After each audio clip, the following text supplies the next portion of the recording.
Ik zet deze even neer voor de jongens thuis. Kijkers thuis. Ook even zo.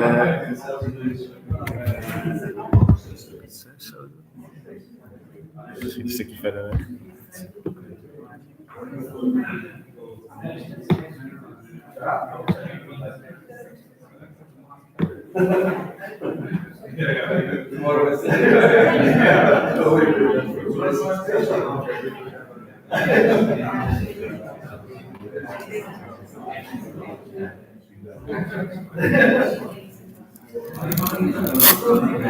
Nou, ik weet niet of ze thuis zijn, maar...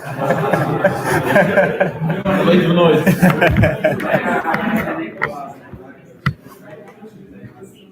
Ja, service, jongen, service.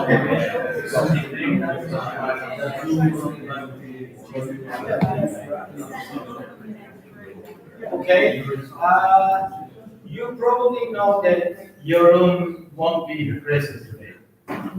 You know that, right? So I'm speaking for Jeroen. Okay. Yeah. Okay. So before I introduce myself, I need to do attendance, right? Yeah. Okay. So Sven Bartels.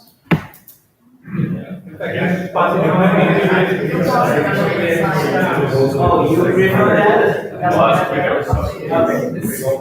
You guys do that.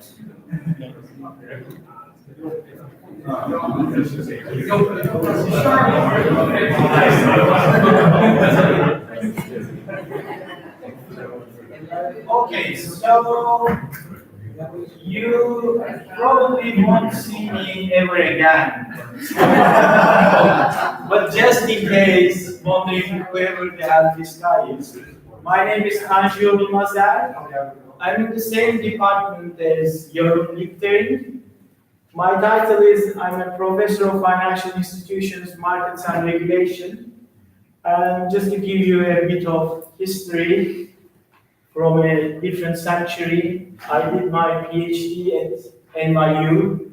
Then I worked for the Bank of England in the financial stability area. And then I worked for the Federal Reserve Bank of New York in the research department.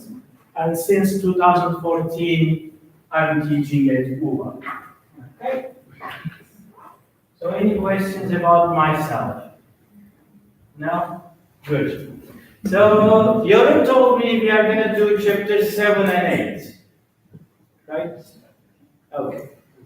So you did a bit of accounting before, right? Yeah. So that should be pretty helpful for chapter 8. We are going to do things like, you remember EBIT, value depreciation, yeah? Okay. So that will help us with chapter 8. And chapter 7 is about investment decision rules. So what rule did you learn so far?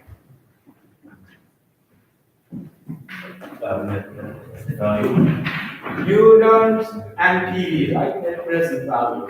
So what does NPV do?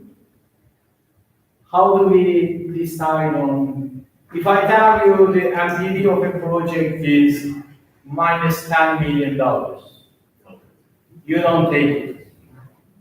If it is plus $100 million, do you take it? Depends on what. It's net present. Yeah, how we know they're around. Oh, you mean if there are alternative investments? So, okay. So you did a lot now. Okay. Which one works? One word. Okay. So apparently you have at least heard about NPV, what it does and all that. So today's lecture, this chapter 7, will be about alternative rules we use when we decide on whether we should take an investment or not. The first one we are going to focus on is the IRR, the internal rate of return. We are going to talk about the payback period as well as an alternative decision rule. And we will look at like how do these work, what do they mean, how do we calculate them, and then we will look at whether they have any drawbacks that we need to be careful about when we use them in our decision making. We are going to compare them to NPV and all that. Okay, so that's going to be chapter 7.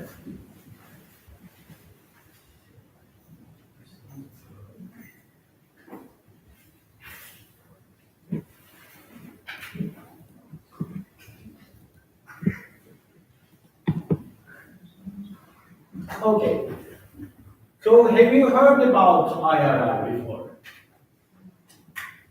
Who heard about, so what did you hear about? Well, it's how should I say? Like it's when you look at the net present value, it's a rate that will make the net present value equal to 0. So exactly, IRR, internal rate of return, is actually a rate just like you use when you discount future cash flows. But what's special about this rate is at that rate, if you discount your future cash flows versus your investments, the net present value of this project becomes 0. Okay? So it's that exact rate where the project has a net present value of 0, which means you are just breaking even if you take this investment or not. And this is going to be very helpful in our decisions where we will use this IRR investment rule, the internal rate of return rule. And it works in this way. You take an investment if the IRR exceeds your cost of capital, and we are going to understand why that is the case. So if IRR is larger than the cost of capital, okay, you're going to take this investment, that's the rule, and if that rate you find is less than the cost of capital, then you don't take it. Okay, so that's the rule, and we're gonna analyze how we come up with this rule, what is it good for, when should we be careful about using this rule, when is it okay to use this rule. Okay, just a simple example. Initial investment of $250 million, and the project generates 35 million per year forever. Okay, starting the first year. So at time 0, you make an investment of 250. From year 1 onwards, this project pays you 35 million each year until infinity. Okay? So what kind of a cash stream is this?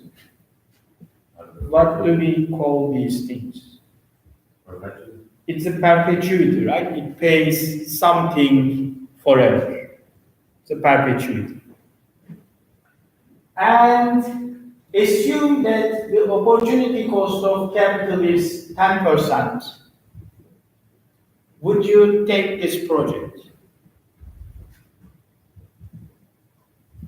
So what did you learn so far? What's the rule you use? I think we have discussed the opportunity cost. Oh, you didn't discuss this cost of capital. No. So what do you discount future cash flows with?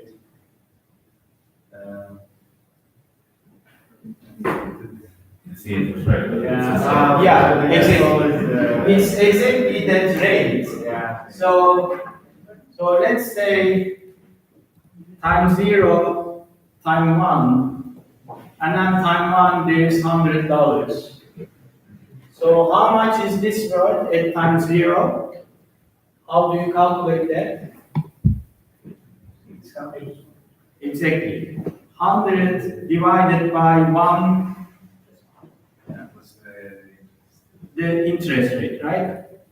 So that interest rate is your cost of capital. Okay? It will be explained in later chapters what is exactly meant by this, because it has a component of risk in it.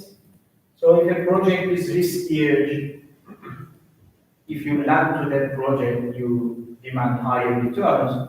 So it's not only an interest rate, but it will depend on the riskiness of the project as well. But for now, just think about it as the rate you discount the future cash flows for this project. Okay? So 2 questions. What is the rule that you know so far? That if the net present value is greater than 0, Yeah. valuation takes. So that's the rule you know, right? Net present value greater than or less than 0. Okay? So why don't you try this with both? Find the net present value, and then whether you take it or not, and then try to find the IRR of the project. Okay?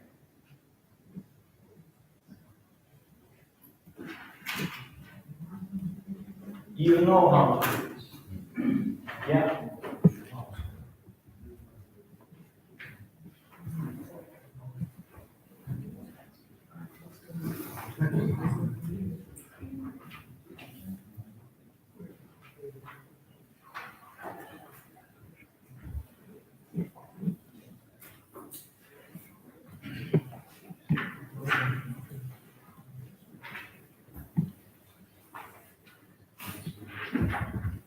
So, how do you start a problem like this? What's the first thing you do?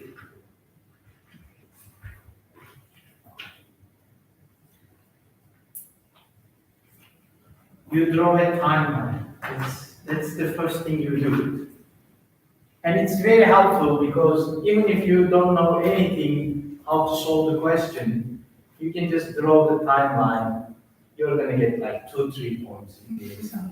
I mean, if I was the grade, I don't know about your room.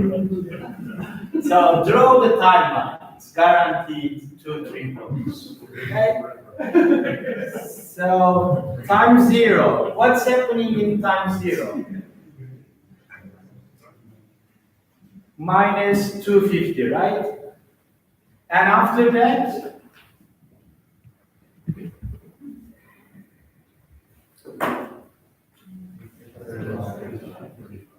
$35, right? Until the end. It's a perpetuity. So, how do we calculate the present value of a perpetuity? 35 of the discount rate. Exactly. So the cash flow divided by the discount rate, right? That's the perpetuity formula. Right? Did you derive this or?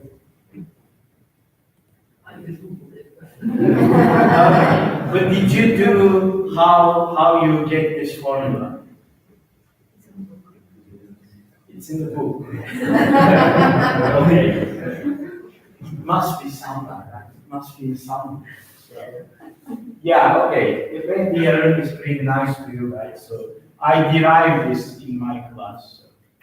You're lucky you won't see me ever again. So how do we? So what's the cash flows in this case?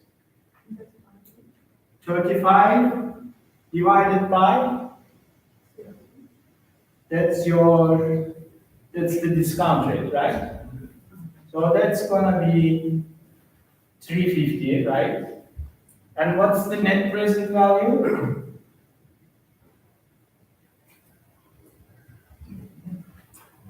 It's 100, right?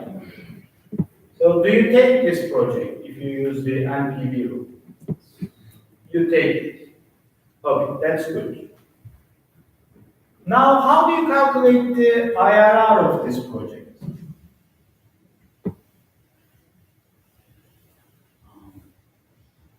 So, what's special about IRR? What does it do? So, at the IRR, the NPV of the project is equal to 0, right? So, can I find the IRR for this project? What's the NPV of this project? Minus 250, right? Plus 35 divided by whatever that I'm looking for, right? That rate. What should this be equal to? That's the definition of IRR, right? So you can just find this, right? So IRR is going to be what?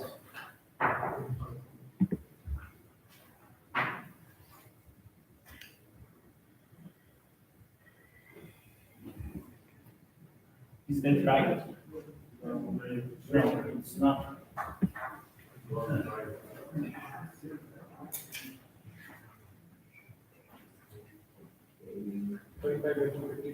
Thirty-five over 250.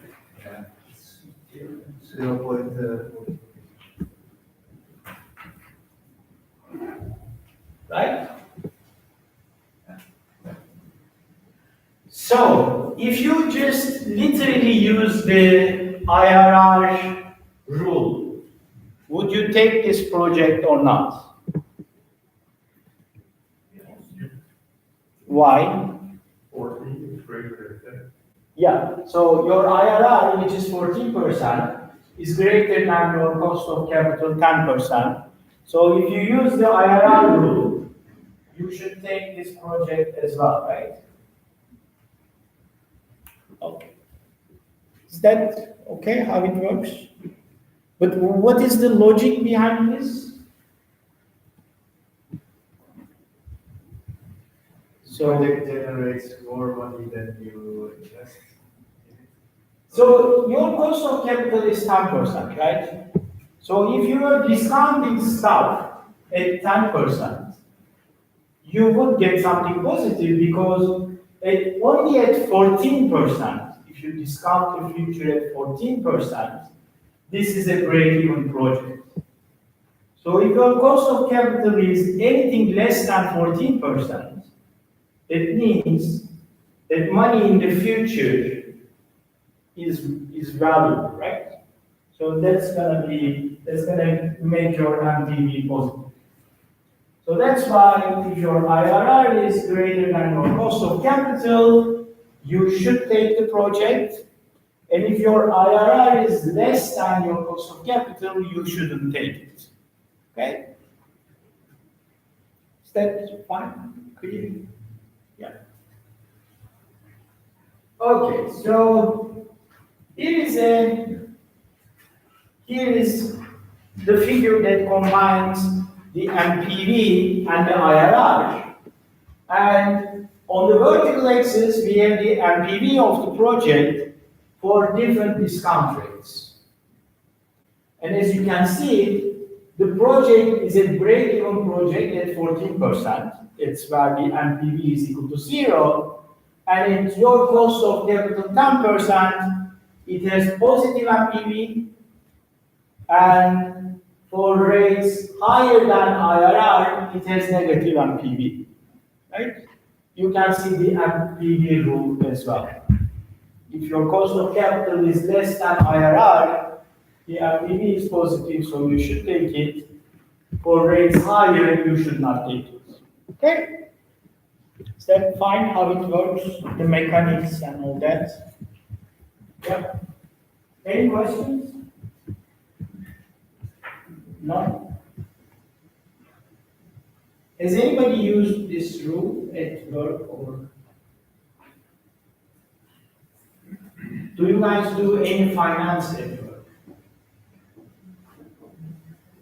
Who does some finance at work? So what do you do? Different things, but I use the IRR rule for M&A transactions. Okay. And yourself? Work for an asset manager. Okay, but do you use IRR and things like that? Personally, no. Okay. Okay. And when you used IRR, what else did you use?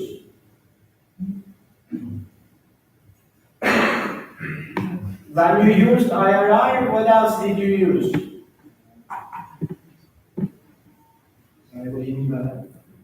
What other metric or? Yeah, like what other tools, what other measures did you use? Okay, if you only use IRR, the next couple of slides, your clients shouldn't be happy about that. So did you use other things as well, or? Okay. Good. Client or happy, so. That's good. Good for your clients. Okay. So now we know how the MPV rule works. We know how the IRR works. The thing about IRR is, just like in the example we showed, in many cases, the IRR and the NPV will give you the same answer. If you use one rule and if it takes you to take the investment, the other rule will also tell you to take that investment. However, there will be cases where the two rules will conflict. For example, if you use MPV, you should be taking the project, but then the IRR rule, if you use it literally, will tell you not to take the project. Okay? So am I broadcasted? Whose computer is it? It's fine. Am I being Yes, broadcasted? it's for classmates. So who am I being broadcast? Then. So who? Then. Who cannot be here? Yes. Okay. Are you allowed to do that? We haven't had any complaints yet, so. But previously. Yeah. You use that? Yes. Okay. That's good. Don't put it on YouTube. I'm just making jokes for half an hour. Yeah. I don't want to be the professor with horrible jokes on YouTube.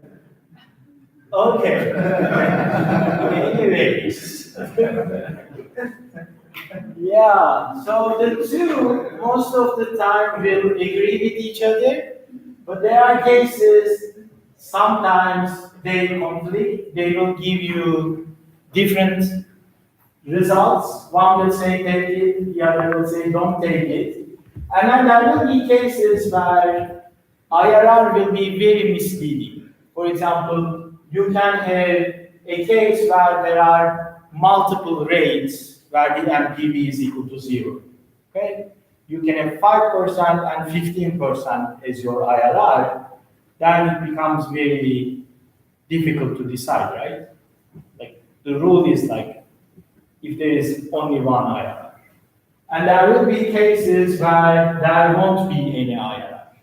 There won't be any rate that makes the NPV equal to 0. Okay?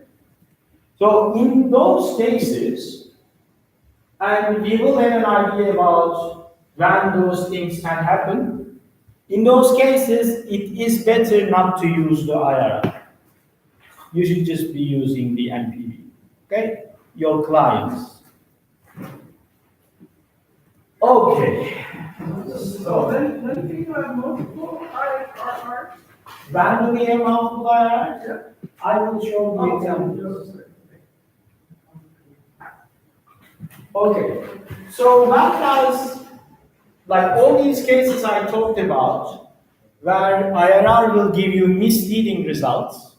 So I'll show you examples so that you have an idea when using the IRR is really safe. Okay? So here is one example. The example is such that at the beginning, you are being paid $1 million, and then the costs accrue in the future. Okay? So your timeline is, right, the timeline. How is the timeline? In this case,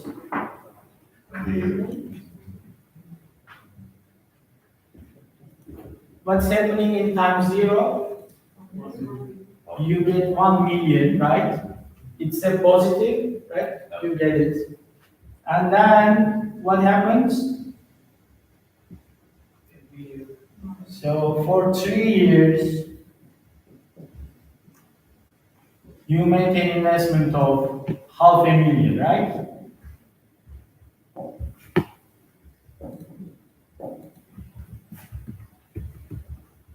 So it is different than this one, where you make the investment initially and then you got the returns in the future.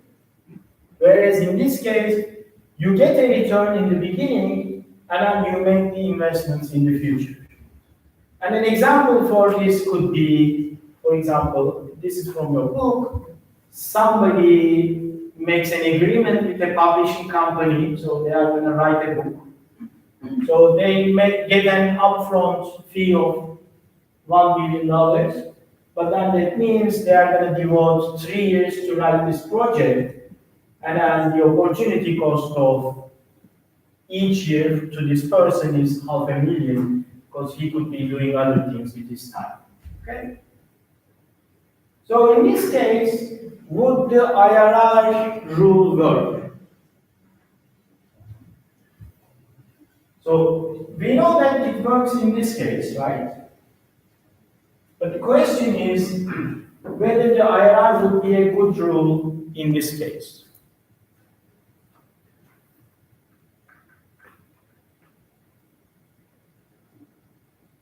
No.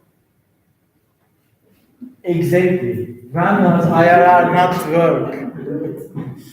The answer is simple. Yeah, no.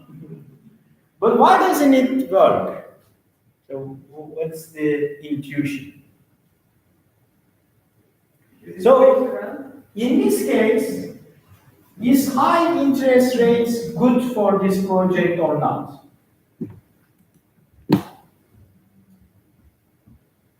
That's good.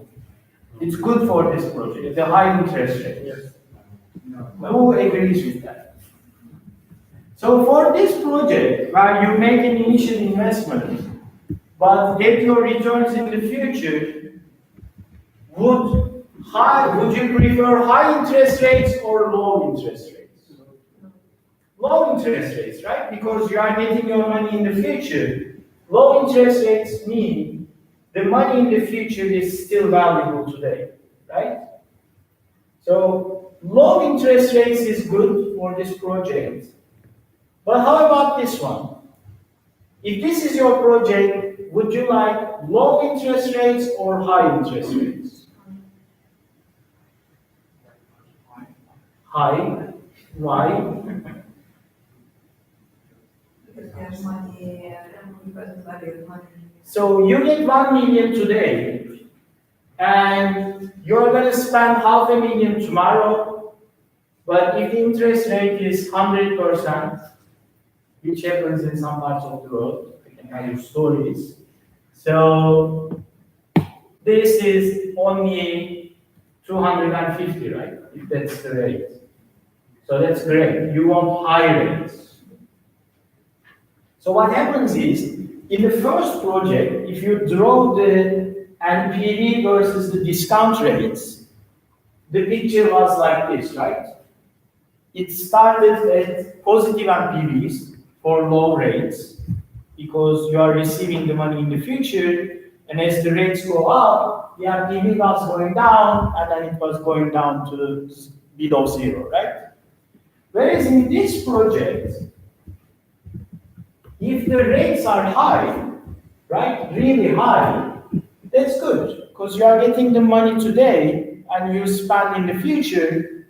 So high rates make your future spendings less today, in today's money. So the picture is flipped. So for the first project, the picture is like this, but for this project, the picture is like that, right? So now, where the LTV is positive has flipped, right? Therefore, for a project like this, if you use the IRR rule literally, what should you be doing? IRR is 23%, and your cost of capital is 15%. And you are just using the IRR rule literally. What should you be doing? Rejecting the project. Sorry? Rejecting the project. Because MBA is. No MP. Only IRR. Only the IRR rule. What does the IRR rule say? If the IRR is greater than cost of capital, what do you do?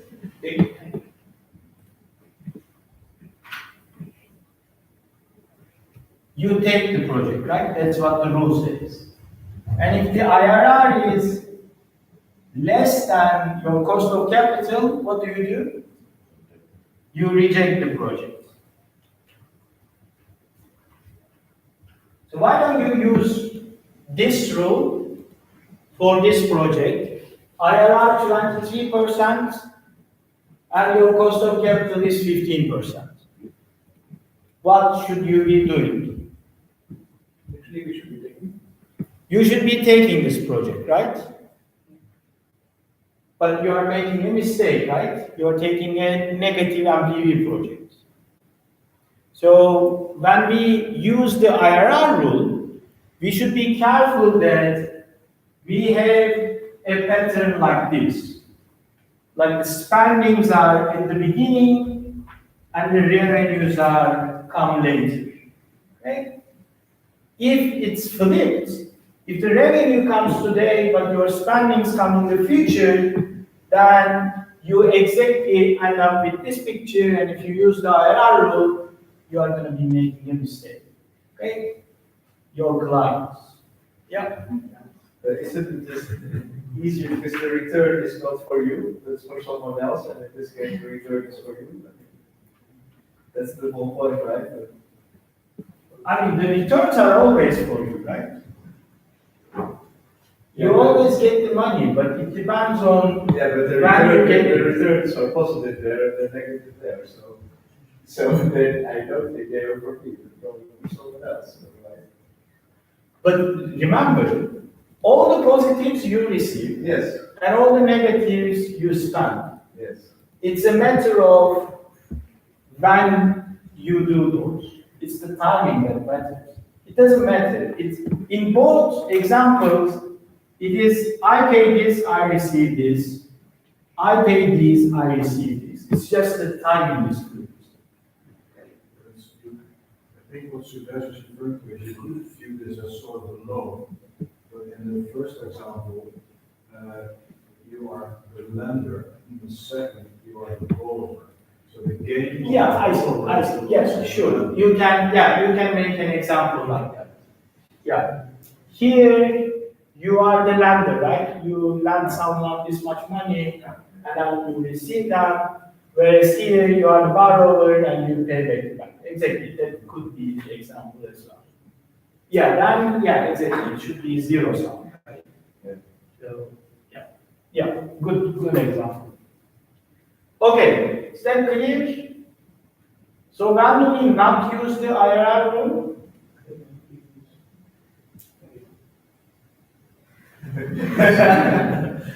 Forget about the MPV. Just the IRR. When do we not use the IRR? Before.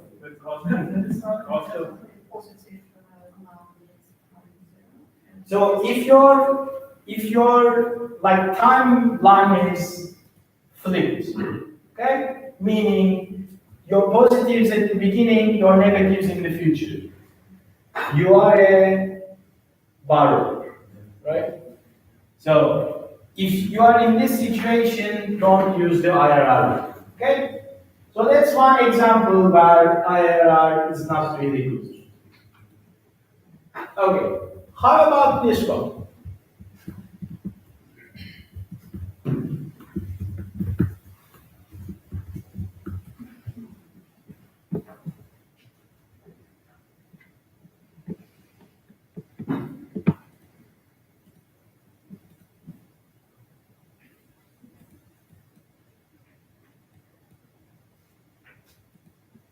So it's like the previous example.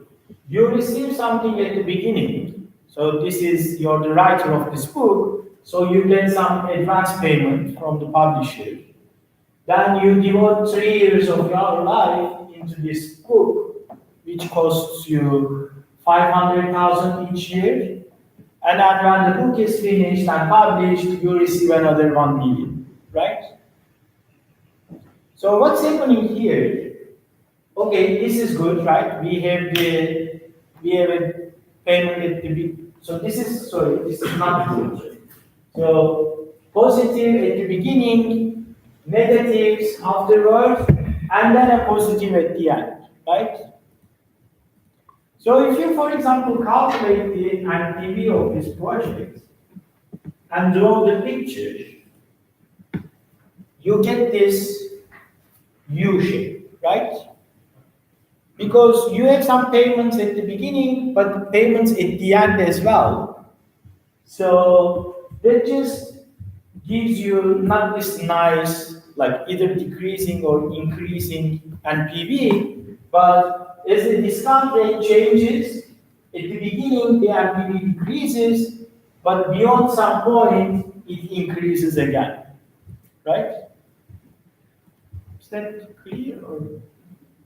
Because when the rates are really high, everything in the future is worth very little, whereas the money you make at the beginning, that 550 is a lot of money. Okay? And vice versa. For low rates, you get the same, because that 1 million you are going to get at the end of the 4th year, if the rates are really low, is a lot of money today as well. Okay? But in between, those money you spend, the 500,000, becomes more valuable than the payments you receive at the beginning and at the end. So what's the problem with this picture? If I want to use the IRR rule, first of all, which number, right? It has to be unique, right, for the IRR rule. There has to be one number, one IRR, whereas in this case, there are two different rates, 7% and 33%, that make the NPV equal to 0. Then it makes, like if you use the IRR for something like this, it would lead to very misleading results. Okay? Is that clear? Yeah. And how about this one? It's a similar example, but what changed is at the beginning you were receiving 550, now you are receiving 750 at the beginning. And then in the middle there are these minus 500s, 3 times, and then when the book is finished, you receive your $1 million at the end, right? So when you calculate the NPV of this project for different discount rates, you will get a picture like this. Okay? So what do we call projects like this? What's the NPV of this project? It's always positive. So what do we call these kind of projects? I would call them too good to be true. I've never seen a project in my life like this. So exactly, it's an arbitrage. If you find one, take it. IRR, payback, whatever, ignore anything I said. Just take it before someone else takes it. Okay? So if you end up with a project like this, there is no IRR because the MPV is always positive, so you can't use the IRR. But it's a fantastic project, right? In the worst case, you make like $200,000. Okay? Any practical example of it, or is it really, if it like this, it will always be only or arbitrage? So, I mean, this can be something that only you have the specialty to take, so you may take it. But if it's something everyone else can take it, I mean, in my case, somebody will take it before I do, so maybe you are better than my side. So if something like this happens, really, I mean, it will disappear quite quickly. Yeah. Okay, any questions about the IRR? So just to sum up, when is it safe to use the IRR? Like, explain me a timeline where you would say, it's okay, we can use the IRR, we are going to be 100% correct if we use the IRR. When there is only one break even to pay. Let's not go to that yet, just the timeline. So investments in the beginning. So if your timeline is such that you have investments at the beginning, so your negatives come early, and then your revenues come later, the positives, right? If this is how your timeline looks like, then you can safely use the IRR.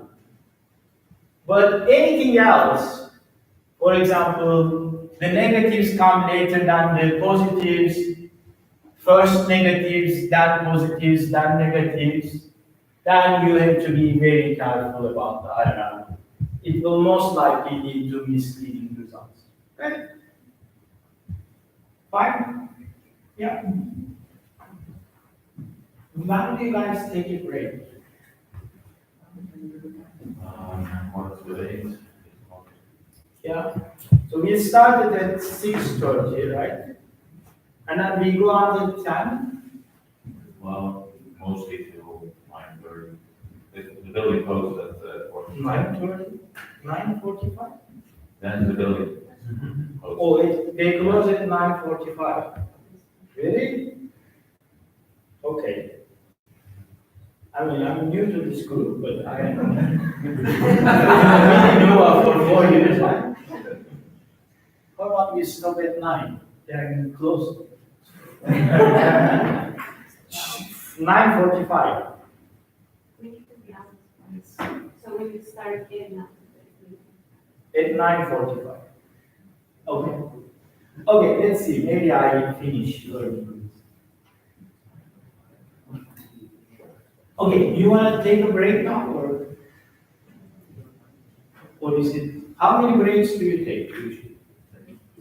Two. Okay, so why don't we take a break now? Because I'm going to start a new rule. Yeah. 10 minutes. Yeah. Something like that.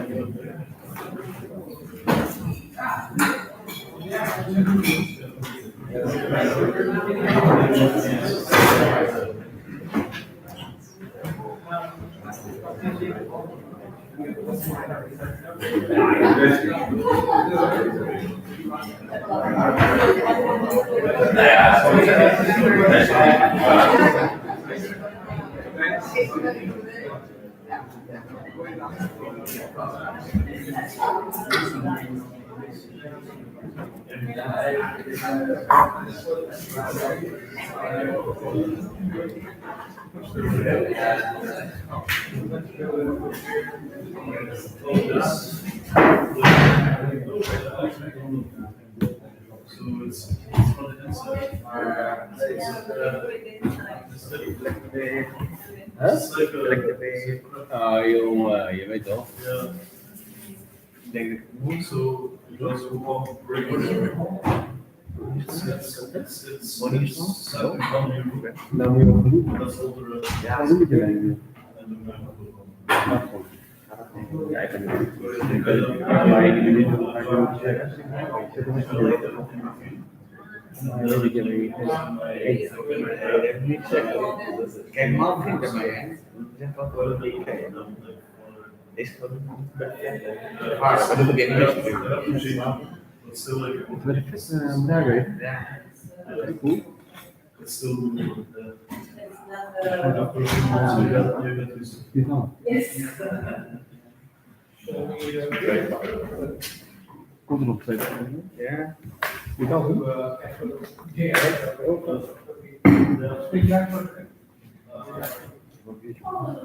Wel, wel. Dat is weg ook betekenen.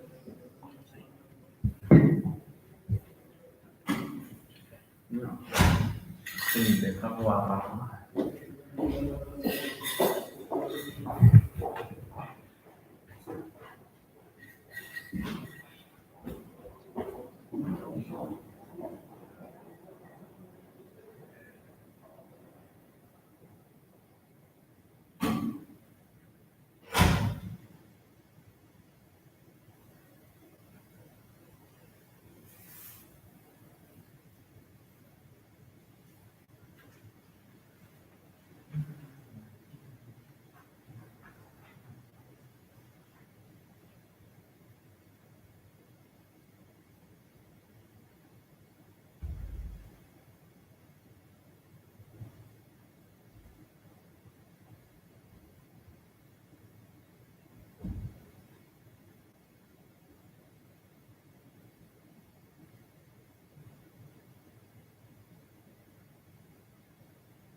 But I thought it came to the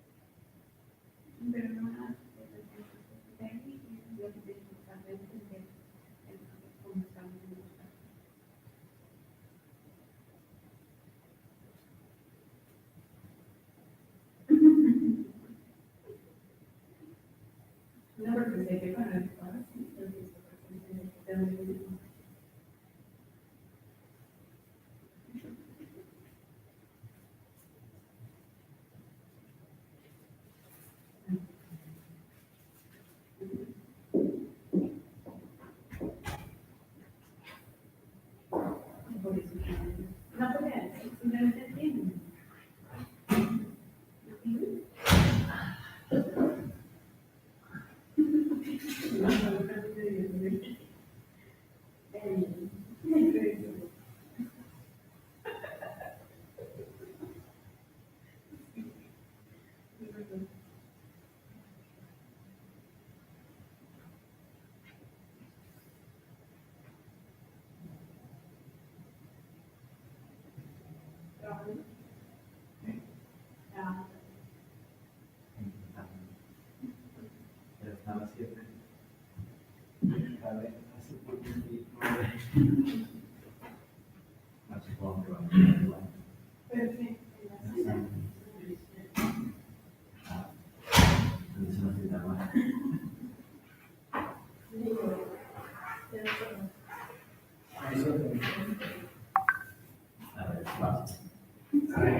Tema de preguntar cómo resolver la pregunta.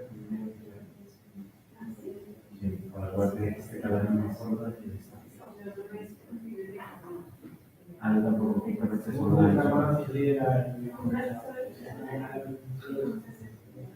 Te metes en el inicio y dice, entra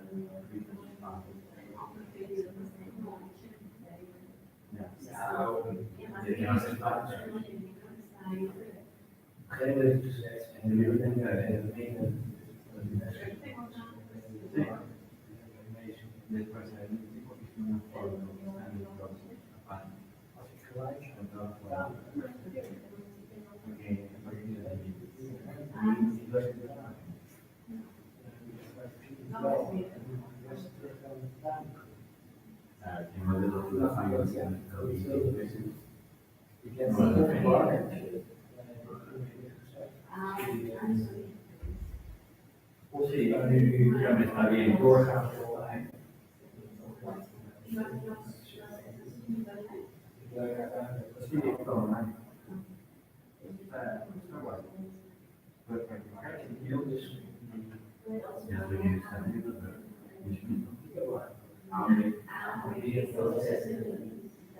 Sí, está bien.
Sí,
Die andere gast heel relaxed.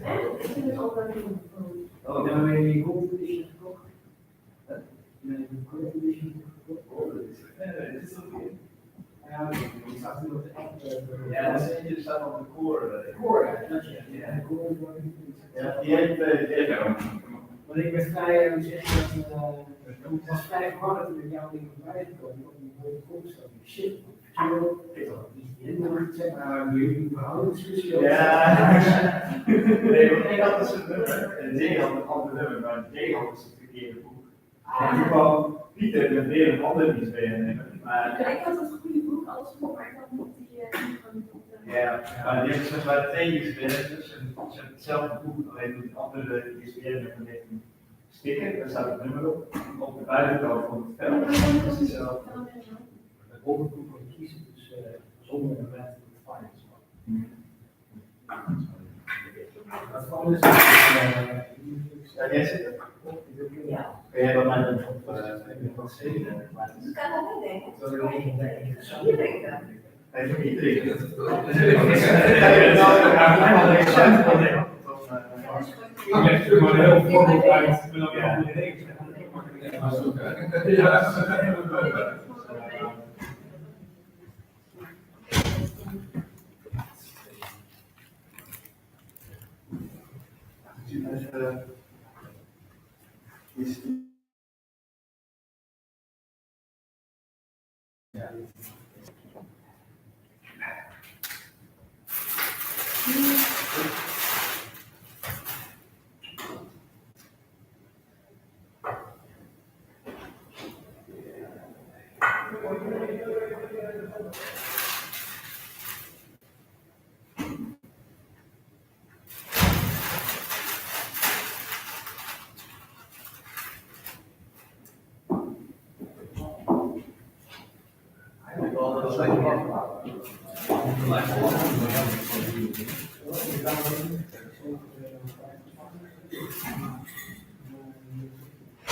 Can you call your friends?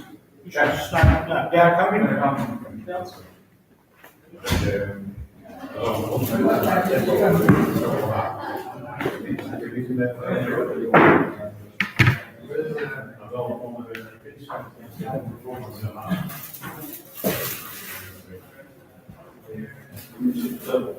Is your dinner?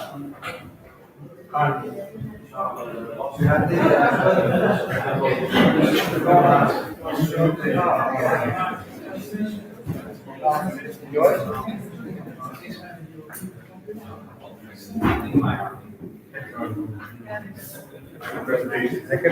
Ja, dan. Dat leuk.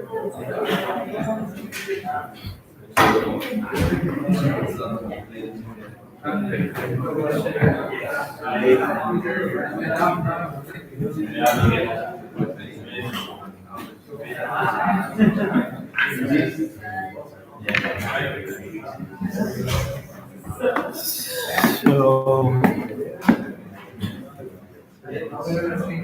this is an example. Now, this is practice questions. So, Grace and I will try to solve some of them.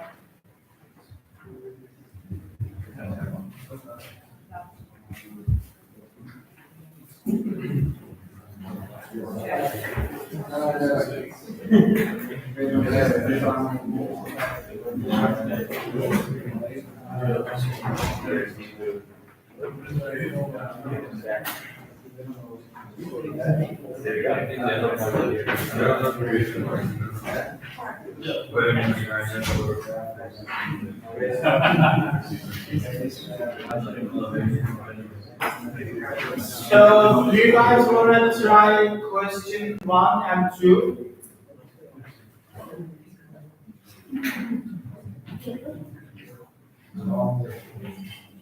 So everybody got the questions? You got? No. Okay, there are spare copies or?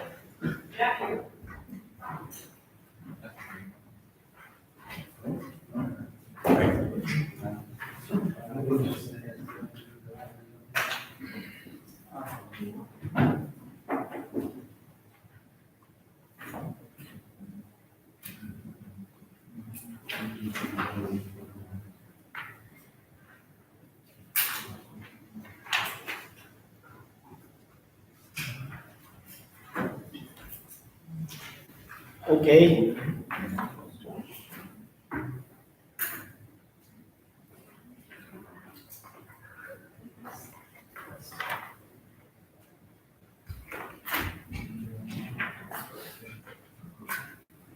So who finished question number 1? Okay. So who wants to solve it on the board? Too much pressure. Okay. So I give 5 bonus points. You're not gonna see me ever again. 5, 10, yeah. So anybody wants to solve number 1? Okay, so anybody tells me how to do it. Okay, I'm gonna be the assistant. So, yeah, exactly, timeline. Fantastic. So what's in the timeline?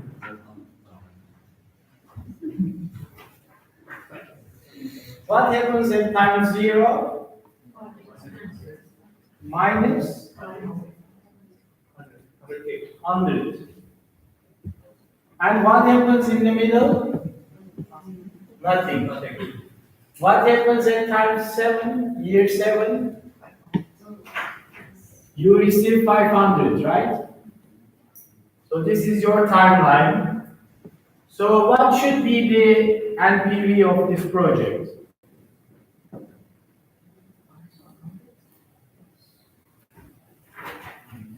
Minus 100, right? Plus 500, but we receive it in 7 years. So we need to find how much this money is worth at time 0, right? So how do we do that? By discounting. At what rate? Right? So what do we get? What did you guys get? 39.5, something like that, right? Yeah. Would you take this project? It's a positive MPV project, so we take it. How about question 2? Did you solve it or you need time to solve it?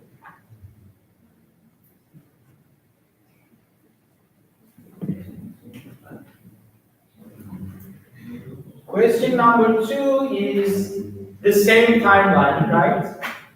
And what does it ask for? The IRR of this project.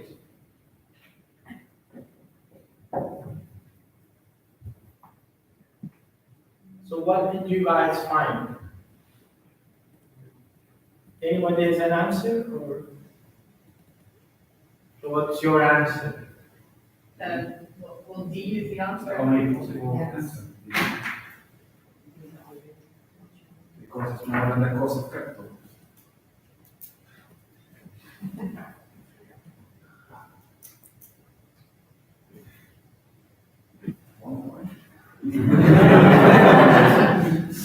Wow. Yeah. I taught you guys very well. Proud of answer. Yes. But why were you able to use this shortcut? Because the timeline is exactly how we want it to be, right? Negative at the beginning, positive at the end. That's good. I wasn't expecting it. But why don't we solve it? So, what does IRR do? So, it equates MPV to 0, right?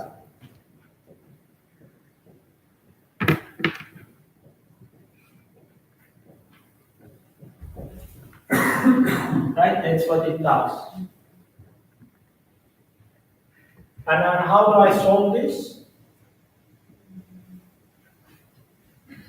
So this is actually equal to 100, right? Right? And then 1 plus the rate you are looking for to the power 7 is equal to what? 1.25. Right. No, you're not in wrong. The other way around, exactly. Yeah. 5. Yes. Then IRR plus minus is 1.2585. you are familiar with this stuff. It's like the square root, but 7. Right? And then if you do this, you're going to find your 25%. Right? But what if there was an option E that was 30%? Could you use your smart shortcut in this case? You could eliminate the 3, but you can't tell whether it's D or E, right? You need to solve it. Yeah? Okay, any questions? No? Okay, so if that's fine, now let's look at another rule, which is the payback rule. So what's about NPV and IRR is, they are good, they tell us in the lifetime of the project how much money we are gonna make in net, right? Investments, like the returns minus the investments, but does it tell us anything about, for example, how many years does it take us to get the initial investment back? So this timing issue, like you can have a positive NPV project, but maybe it pays you like in 50 years from now. And then in 50 years from now, you guys are young, I won't be around, so who cares, right? So the timing is also important. It's not only about how much money we are gonna make in the lifetime of this project, but when do we make this money? Is it in 2 years we recover our investment and we go to positive, or it takes us 30 years to recover the initial investment, okay? So to give us some idea about this timing issue, we have this very simple rule, which is called the payback rule. And exactly the payback period is how long does it take to recover the initial investment, okay? And then the payback rule is you accept this project if the payback period you found, let's say 6 years, is shorter than the time horizon you attach to this project. For example, you want to really recover your initial investment and go into positive in 8 years, right? You have this timing issue. And if this project does that in 6 years, then you take the project, right? It's the payback rule. but it takes you more than a period, your time horizon, then this is just too long for you to recover. Okay? So the payback rule can be quite helpful. It can be a complementary to NPV and IRR, which gives us about this time horizon and the timing of the payments. Okay? So why don't you try this? We have these 3 projects, right? So what would be the payback periods for each project?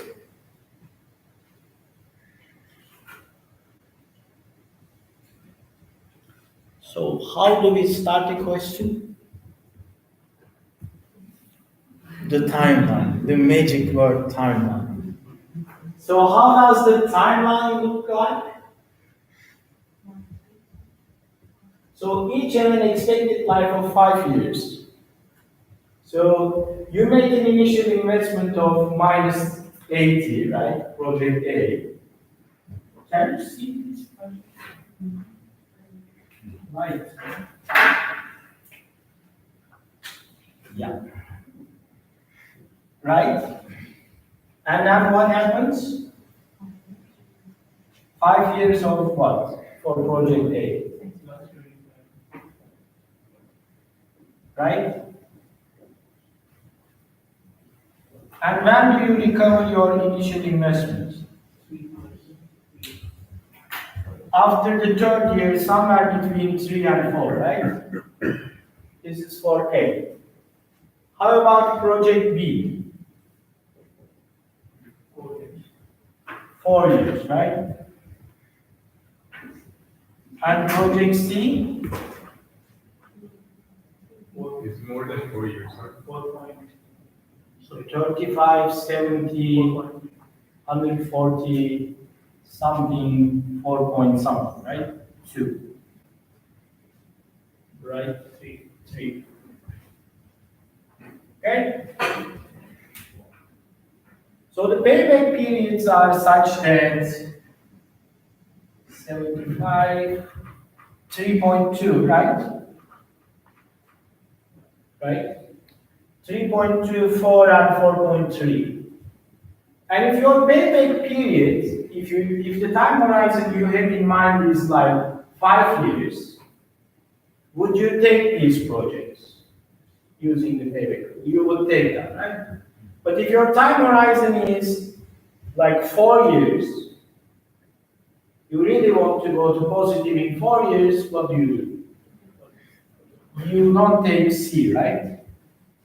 Yeah. So it just tells you about the timing, how long does it take you to recover, which the NPV doesn't tell you. Okay? So who thinks this is something helpful? If you're investing in a company where you want to get back the money and make it. So it gives you some, it's nice, right? It gives you some idea about how long does it take you to go to positive. But what are the shortcomings of this? Can you come up with a better route? Doesn't take into account the cost of capital. Yes. So what should I do? So let's come up with a rule that looks like the payback rule, but even better than the payback rule. So whoever comes with it, I will give his or her name to the rule. You will live forever in some dodgy finance book, but still. So, okay. Too much pressure, guys. It's history. We are making history here. So, how can I make this like? Let me add a twist to it and make it a better rule. This cost of capital, something like that. So these 25s, what do I do to them when I use the payback?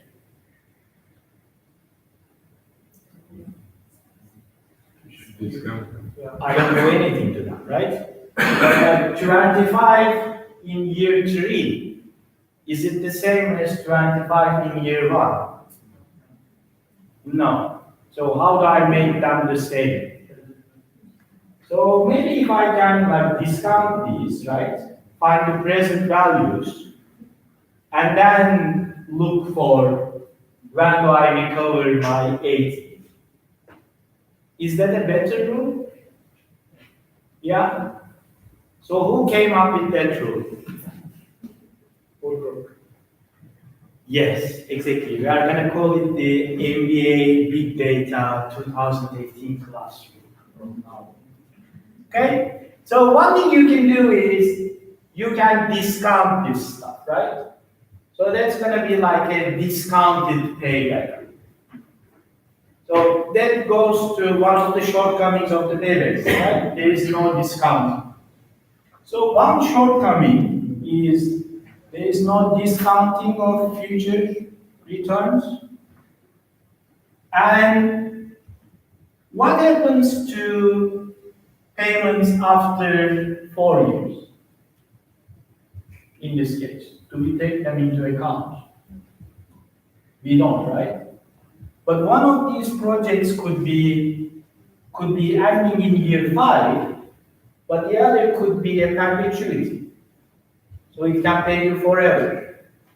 But if you use the payback rule, we don't care about anything after a certain period, right? So cash flows beyond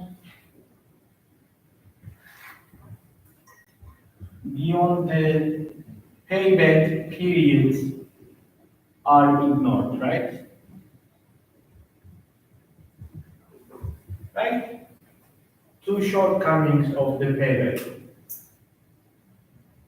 So if you do this example, but calculate the net present values at the discount rate of 10%, right? For example, you will find that project A has a positive NPV, whereas project B and project C has negative NPVs. And if you use only the payback rule, with your payback period of 5 years, we said you should be taking B and C, right? But actually they are negative NPV projects because we didn't discount the money coming in the future, right? So what I'm trying to say is you can use these rules, they are very helpful, but don't use them like not, okay, how do you put a sentence like this? Use them with something else, okay? Don't make this your only decision. You could be making mistakes because you are not discounting the future and then you don't care about money coming after 5 years. But they are all taken care of in the NPV, right? So use the NPV, but also to get an idea about, but when do I recover my money? Use your payback rule, use your discounted payback rule. Have you said discounting is the same as inflation? Yeah, you can say that. Yeah. So you know, there are episodes in history where inflation rates were pretty high. Do you know that? Does anybody live in a country where there is inflation? 2-digit inflation. What is the inflation rate? So where are you from? Venezuela. Iceland. Yes. I saw a picture of a chicken and how much money you need to buy the chicken.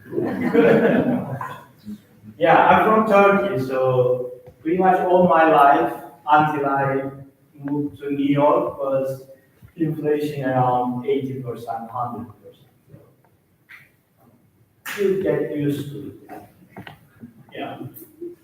Yeah, but there are apparently episodes in history where, like, I forgot the numbers, but every day the prices were doubling.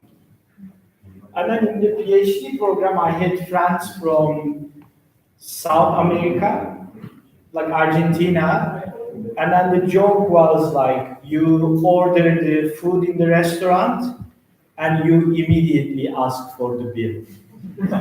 So by the time you finish, who knows how much it's gonna cost you. So, Yeah, that's a sign if there's a lot of inflation and that we have our credit card,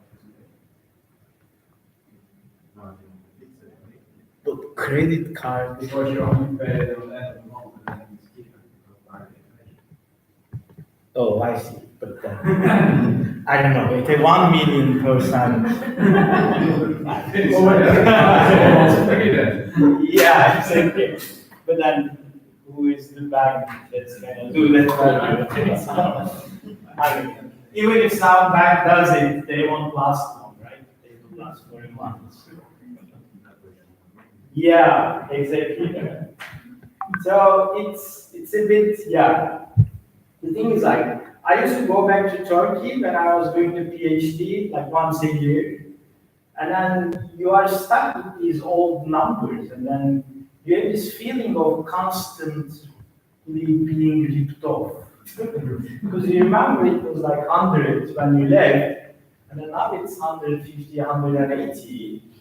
So you have this uneasy feeling of you are in your home country, but you feel like a tourist being ripped off all the time. So, yeah. Anyways. And then they change the money as well in these countries, the currency. They throw zeros from time to time. And I had a couple of Turkish liras in my drawer from a couple of years ago. And I went to the currency office in the airport. So I gave this money to this guy, like whether he could change that. And the guy looked at me like as if I'm traveling in time. He said like, oh brother, like how long can you not be in this country? I have this big money, really big. So yeah, funny stories. But Maybe. as an economy, sorry, question. As an economy, how do you handle it? Because there are economies which have handled very high inflation and they got it to the normal 5, 6-ish. So what happens is like you have parallel currencies. So what happens is you take your salary, you just buy dollars with it. So you have alternatives of storage, like gold, euros, dollar. So multiple things floating around. You have contracts done in euros, dollars. Like you have apartments being rented in dollars and euros. Now it's banned in Turkey very recently. But that's how, like you have to fix it to something, right? That's how they do it. But anybody from South America, Venezuela, but where are you from? Did you have something like this? No, No? Okay. Yeah. Yeah, apparently it's coming back again. If there is someone from Argentina, the interest rates are 60% now. So, yeah. Okay. Any questions about the rules? So what rules do we have now? NPV, IRR, payback rule. It has another name, please. Big data MBA 2018. Yes. Okay. So payback rule, it's nice, it's very simple, and the nice thing about it is it gives us this idea about the time, which the other rules don't. But then it is like no discounting, we don't care about the cash flows beyond a certain period. So it is its flowbacks, but at the same time, being simple and giving us this idea about timing, it's It's a pretty useful tool that's used. Okay? We are quite technical. Some less. Okay. So far, all we did was there is only one project, and then we decide whether to take it or not. Now the question is whether you have multiple projects. How do you decide which one to take? So we choose the one with the highest NPV, right? So the NPV rule is quite clear. If projects have negative NPVs, we don't take them. And among the positive NPVs, we take the one with the highest NPV, right? But can we use the IRR rule to make a decision about two different projects? No, because the percentage are not necessarily higher. So you can have the same IRR, but the nominal value will change. Exactly. But let me make it even easier. So the timeline of the two projects are like the ones we like. Negatives at the beginning, positives at the end. So both of these projects have one IRR, and like the way we like it, right? Not the ones I saw, like multiple or flipped. So both projects have these very nice timelines so that they will have these unique IRRs. Can we use the IRR rule to compare two projects? Let's say one project has IRR 15, the other has 20. Can we use the IRR? Yeah. Yes, we can. Who thinks we cannot? I mean, we can, of course, but would it give us a good answer? Depends on the cash flow. Elaborate a bit.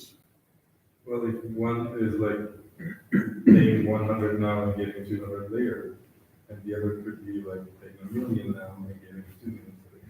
Yes. So these two projects can be in very different scales, right? The project with an IRR of 20 could be a small project. I mean, it has a high IRR, so it's great. We should take it. But eventually, we don't make a lot. Whereas the other one with a smaller IRR could be a very large project and still positive NPV. So when we make comparisons using the IRR, even if the projects have these nice timelines, we should also take into account the scale of these projects if we want to use the IRR. Okay? Fine? Yeah. Okay, so differences in scale is important when we compare projects. And this is the example. So if you have an initial investment of 100 and cash flow in the first year 20 growing at the rate of 5%, and an initial investment of 200 and cash flow in the first year 30 growing at a 5%. Right? And then the cost of capital is 10%.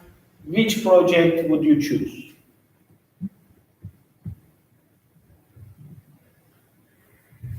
Okay.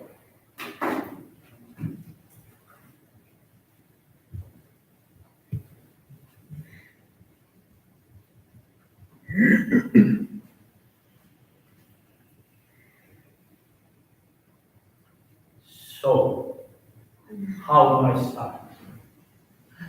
Everything starts with a timeline, right? So, project A, what do I have? Minus 100. Then what happens? 20, right? And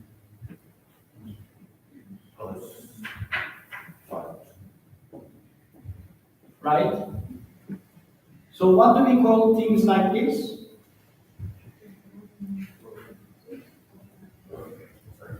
It's a perpetuity, right? It's going to pay forever. But what's happening to the payments? They are growing, right, at a 5%. So what do we call these things? Growing perpetuity, right? So how does project B look like? Minus 200 and then 30.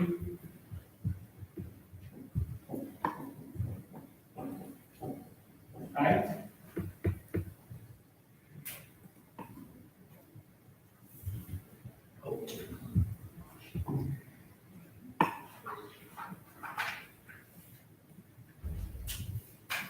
Can I find the NPV of these projects? So what's the NPV of the first one?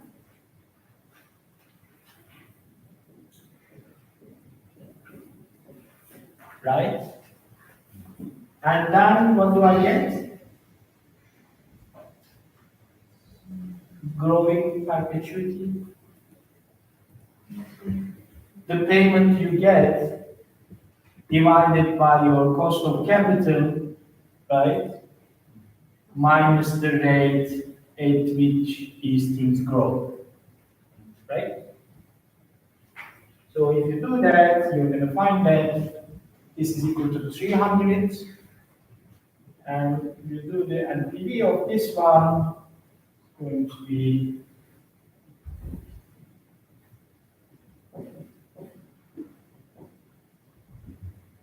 $400.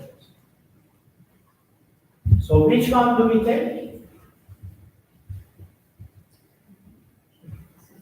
The one with the higher NPV, right? What if we were comparing the IRRs? So there is no problem in the sort I showed you, right? The negatives are at the beginning, the positives are later on. So IRRs will be fine. There will be unique IRRs. So what would be the IRR for this project? So instead of 10, right? So the NPV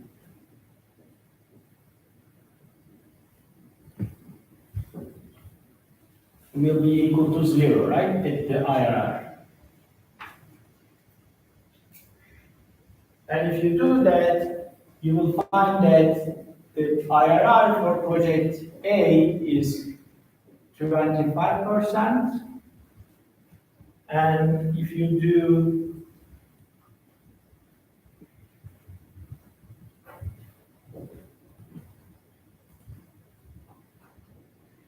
the same for project B, you find that the IRR for project B is 20%. Okay? So, if I was just comparing IRRs, which one is a better project? The one with the higher IRR, right? We like high IRRs. But if we compare NPVs, the second one is a better project. So where is the wrinkle? What's the thing we need to be careful about when we compare these two, if we want to use IRR? What's different about these projects? Yeah, but like in the timeline. So they are both perpetuities, right? Growing at the same rate. But what is different about project A and project B?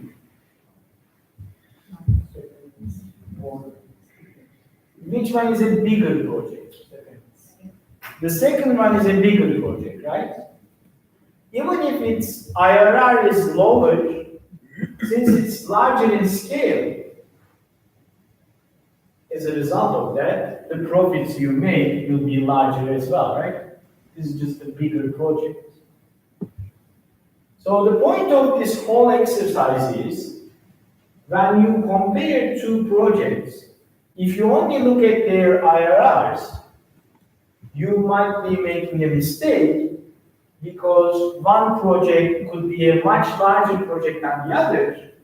And even if its IRR could be lower, since it's just a larger project in scale, it can give you more profits in dollars. But why should you use it? Because if you always use NPV, it's always better. That's true, you can always use MPV. But the thing about MPV is you need to make some assumptions, right? To be able to calculate the MPV, it's very sensitive to this cost of capital. Right? And your cost of capital can change over time because how much you can borrow from the bank depends on what the central bank sets the interest rates. And you know these days, the central banks are increasing interest rates all over the world. So the MPV rule as a rule is great, but it works under the assumption that you make a good guess of your cost of capital. Right? Yeah. Is that true also true for the IRR because you're comparing it to your cost of capital? That is true, yes. That is true, yeah.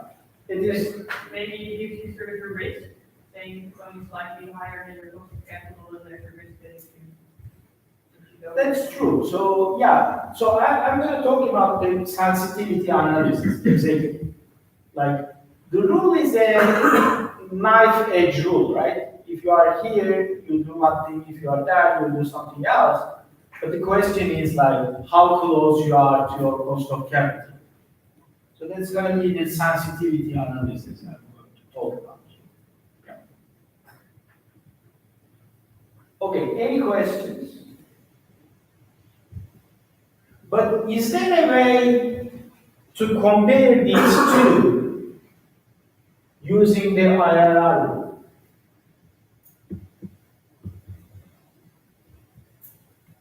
You know, downscale the second one to convert. So, what if I do this?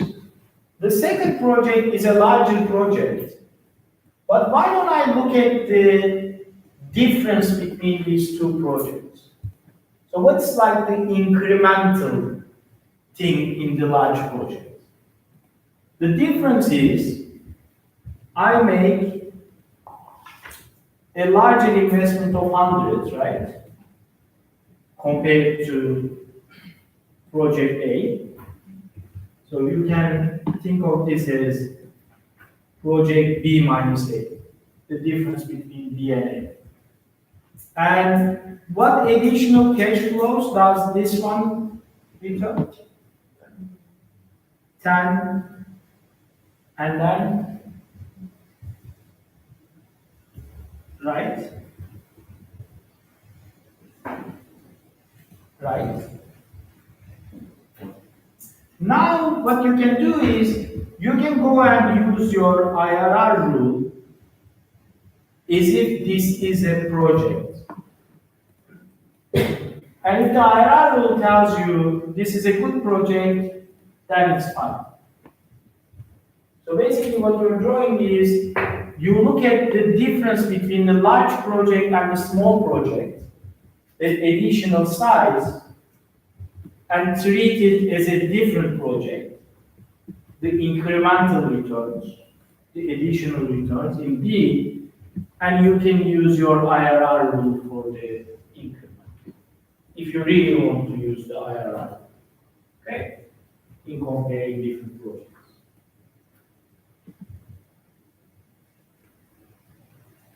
Clear? How bad is Venezuela? I'm just saying this because Maduro, he was in Turkey in a very fancy meat restaurant. I guess that didn't go well. No, now was planning this restaurant, and in the US, in Miami, there's a lot of restaurant, people going to the restaurant just to grab them, and, yeah, put negative reviews. It's kind of- I see, okay, okay. So that guy is one of those enemies. I see. I mean, I don't like that guy either, so. Yeah. Okay, anyways, payback, IRR, everything is clear. Yeah. So that's your incremental IRR. You look at the difference, the incremental cash flows. Okay, maybe I skip that. And then here is a survey about how widely these rules are used by practitioners. And apparently, like IRR is widely used, so is MBA, and then the payback rule is used as well. Okay? Any questions? No? Should I go to chapter 8 then? Or- Yeah? Okay.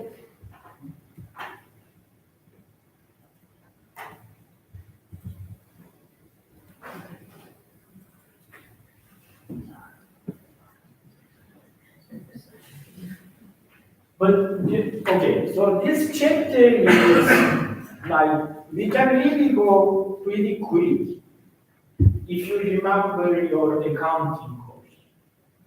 When did you take this course? Or did you take- Just a second, did you take this course? And before summer. Who took this course? Everybody, oh, it's a must course. And when did you take it? May. Summer vacation. Long time ago. No, yeah, that's right.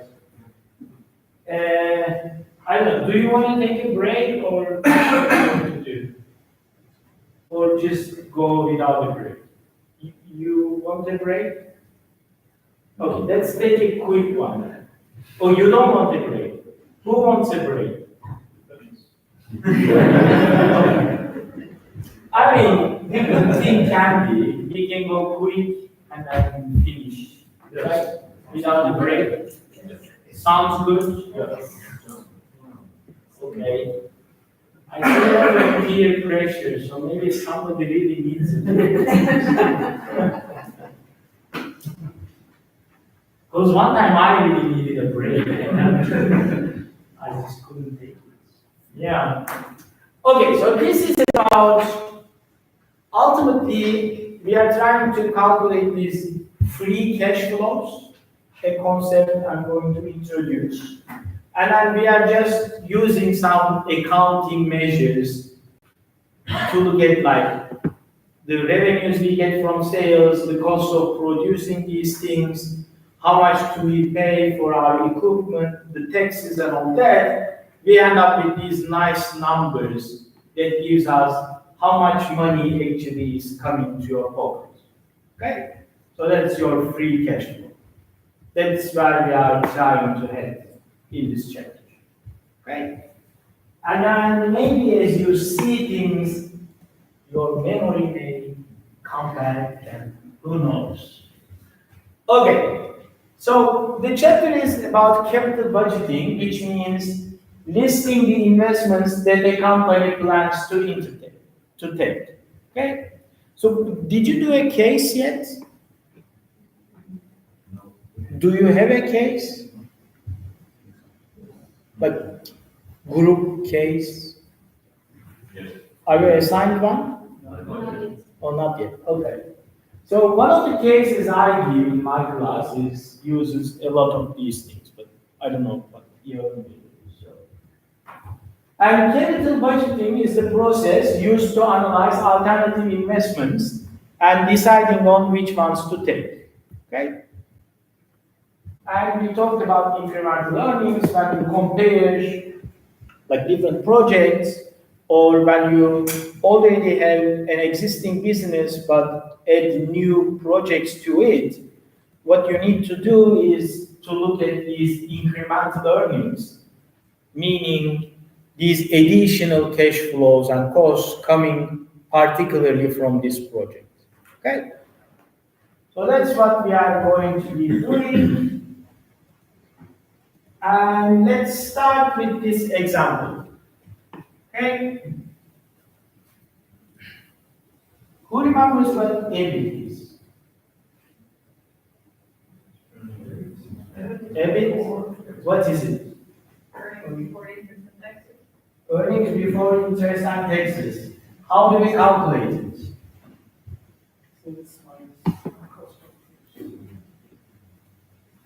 So, this is a good example to refresh our memory about how do we calculate what EBIT is.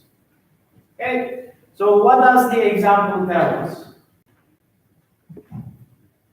A $300,000 or euro feasibility study to assess the potential of a new product. Okay, so we are trying to decide whether we should introduce a new product or not, and then we are trying to calculate is how much money will be coming from this new product.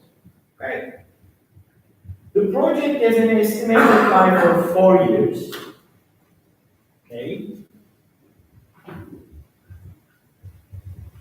And then the revenues are coming from the sale of this product, and we are estimating that we are going to be selling 100,000 units per year at the price of 260, right? So that's going to be our revenues coming from the sales. And then the costs are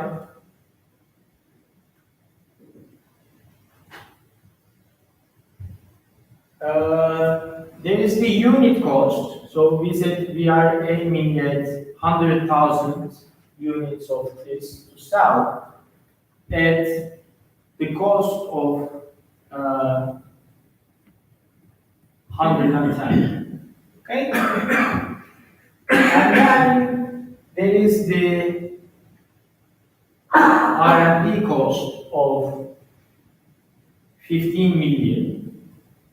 And this is upfront, meaning initial. And then we need equipment to produce this, which costs 7.1 million to acquire. And then this thing has a lifetime of 5 years. And in addition to this, we have the annual overhead cost of 2.8 million. Okay? So now, using this, I'm trying to calculate like what are the revenues, what are the costs, and then what is the EBIT I'm going to end up with. And from that, we will try to get this free cash flow.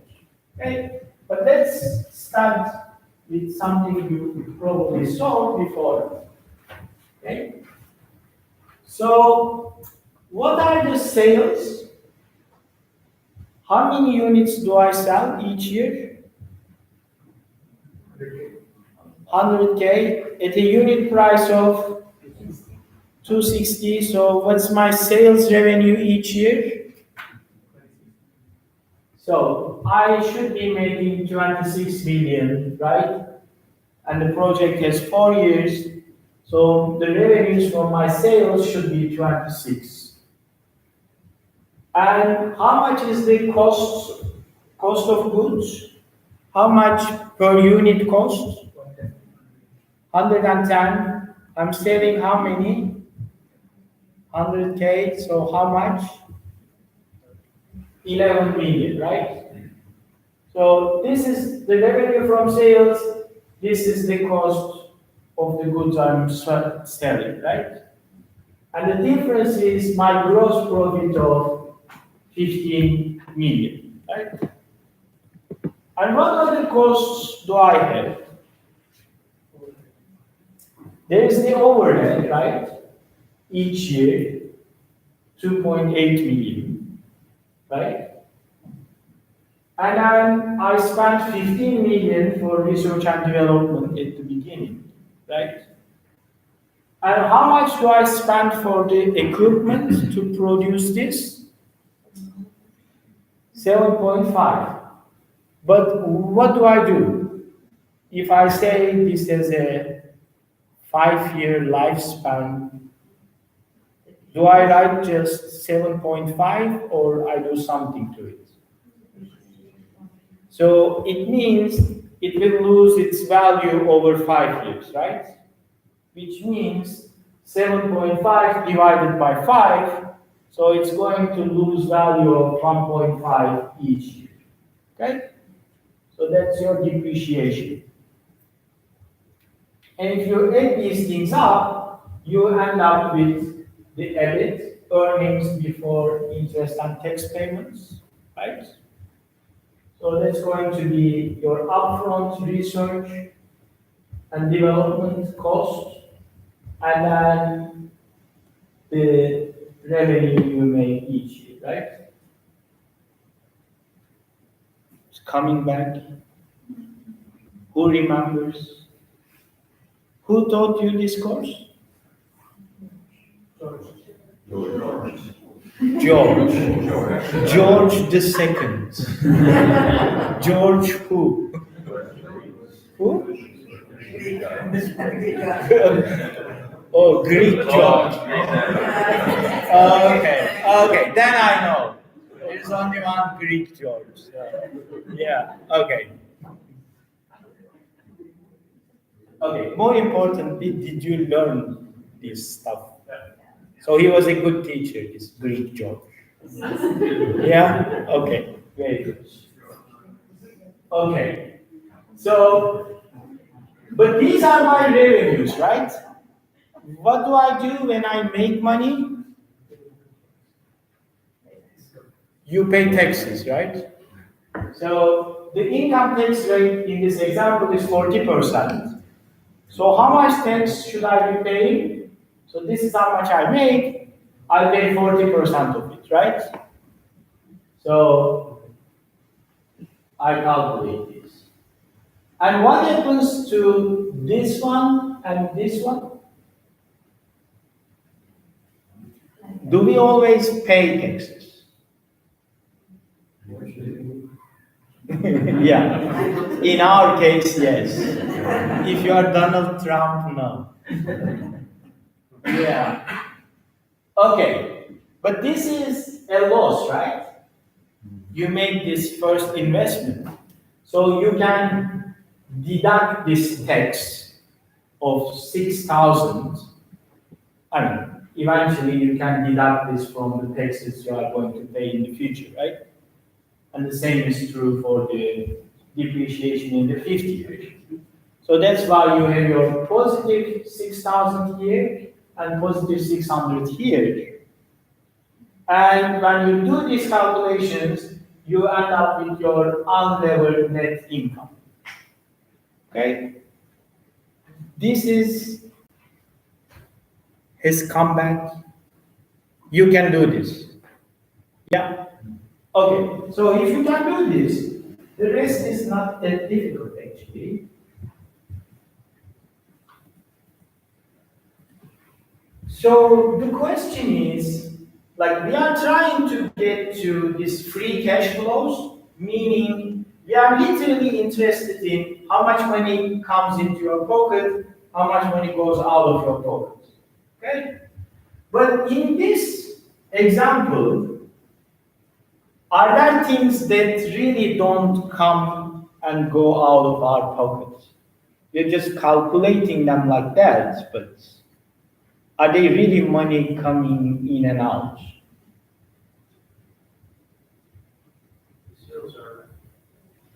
So this and this, right? And then the overhead, we have to pay that. But how about this depreciation thing? is somebody really taking 1.5 million from us every year? It's like some kind of accounting calculation, right? It's not really money that's changing hands. So when we do that, like when we are trying to get to eventually that money coming in and going out, we need to do something about this depreciation because it wasn't really money coming out of our pocket in these years, right? You did that too, right?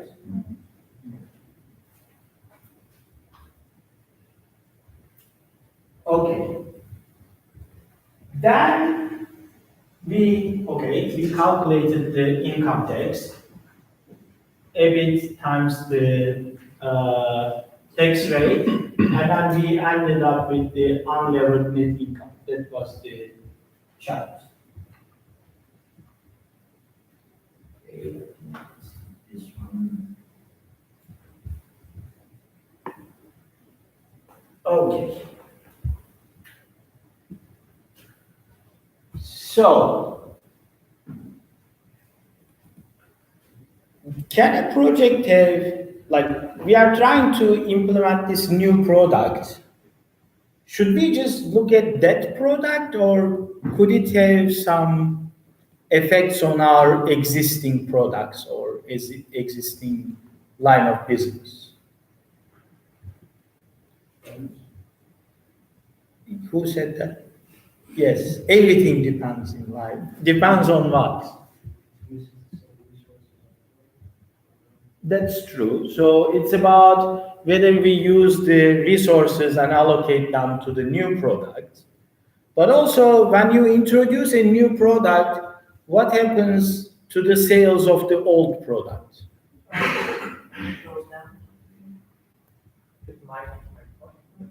It depends, exactly.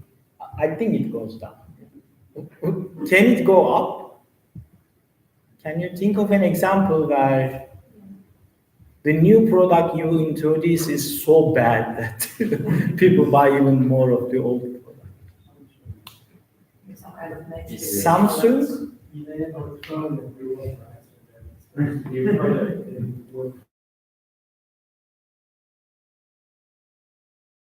Okay, effect on old products.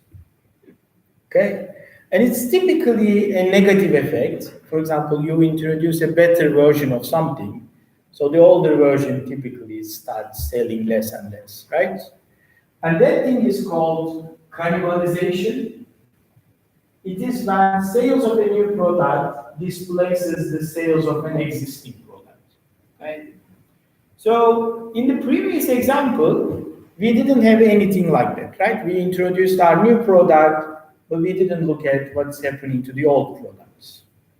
So when we need to calculate the additional money coming from the new product, we should also take into account what happens to our old line of business as well. Okay? So I'll like update the previous example to account for something like this. Right? And then there is the opportunity cost. So these resources, I can be using them in alternative ways. For example, this plant or this space I allocated to the new product, I could have just rented it and make some money, right? That's the opportunity cost. So we should take into account all these things when we make our calculations. Okay. So, let me get the numbers right for this example.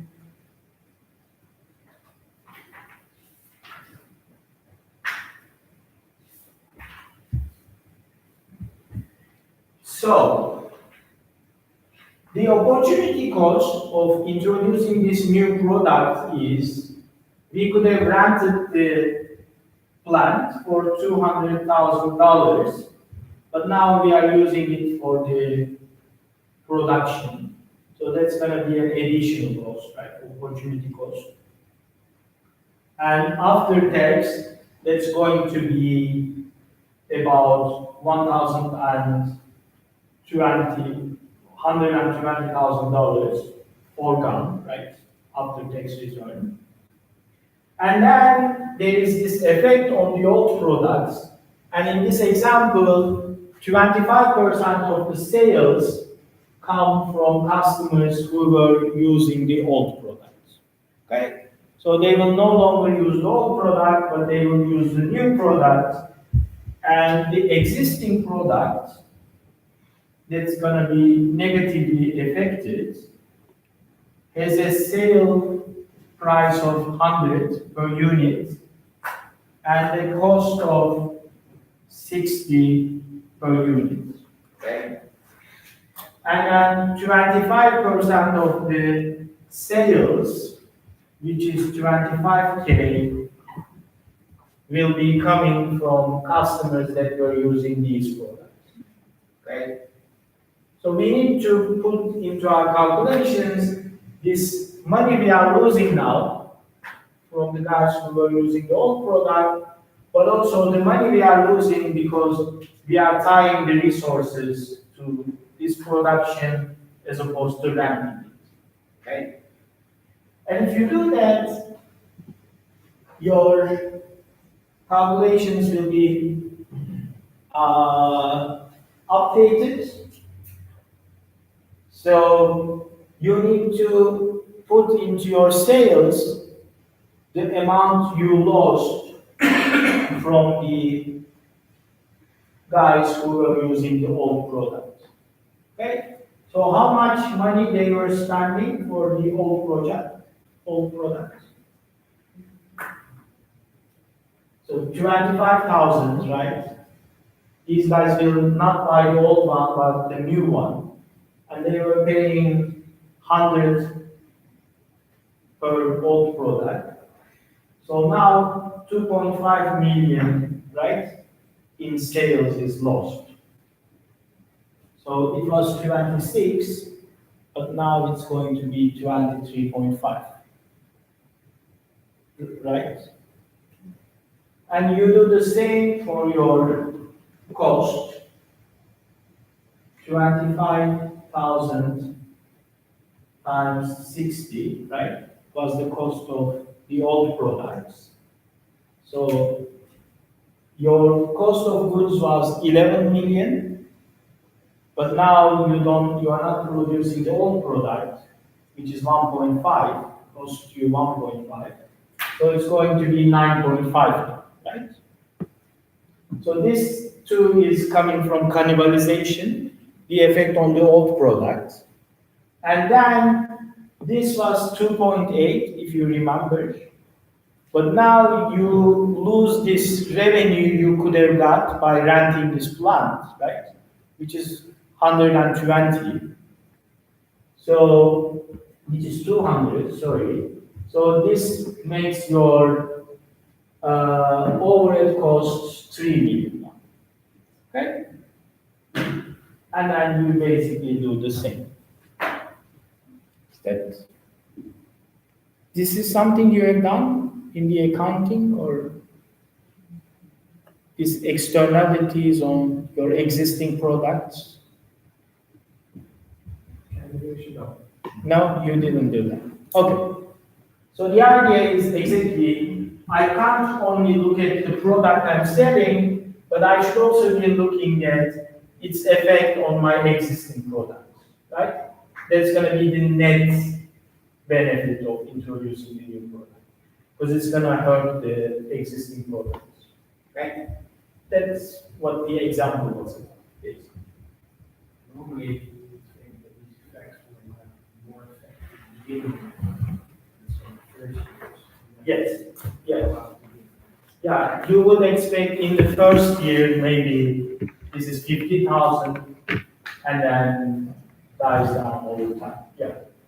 So I have an example like that too. Okay. So, for example, in this example, sales is constant every year, but it's usually when a new product is introduced, it sells a lot, but then over a period of time, it becomes old, so its sales go down.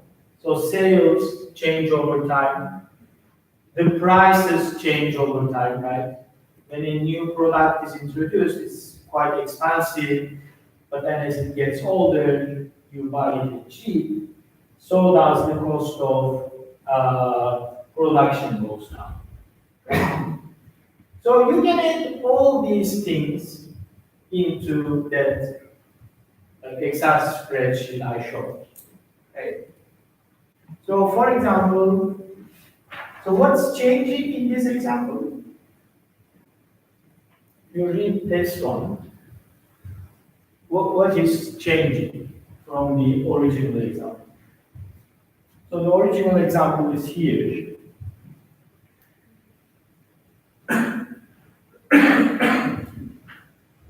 So how many units do I sell in the original example? 100K. How many do I sell in this one? Varying across the year. And what are the numbers? So I start with hundreds, right? And then my sales are 125, 125, right? Yeah. And then it drops, as we discussed, to 50, right? So but your sales go down over time, obviously. And what else?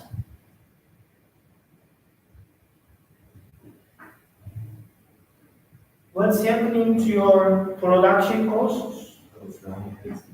It's going down, right? Declining 10%. So decline 10% each year, right? So it's 110, then it becomes 90 something, right? And what else?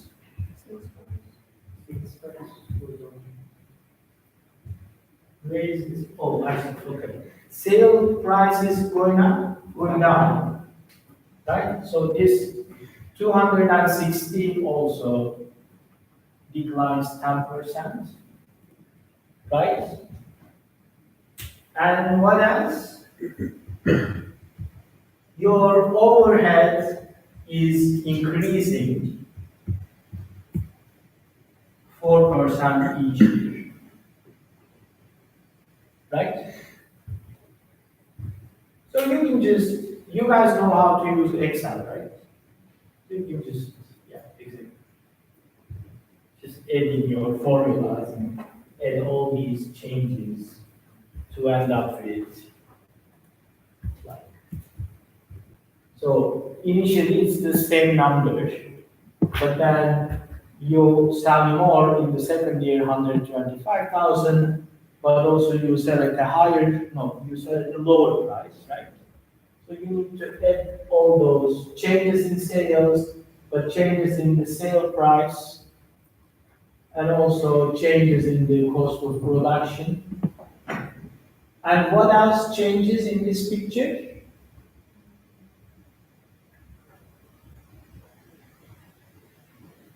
So we talked about the numbers, right? Quantities I sell, the sale price and the production price, and what else? So this one increases 4% each year, right? That's the other change.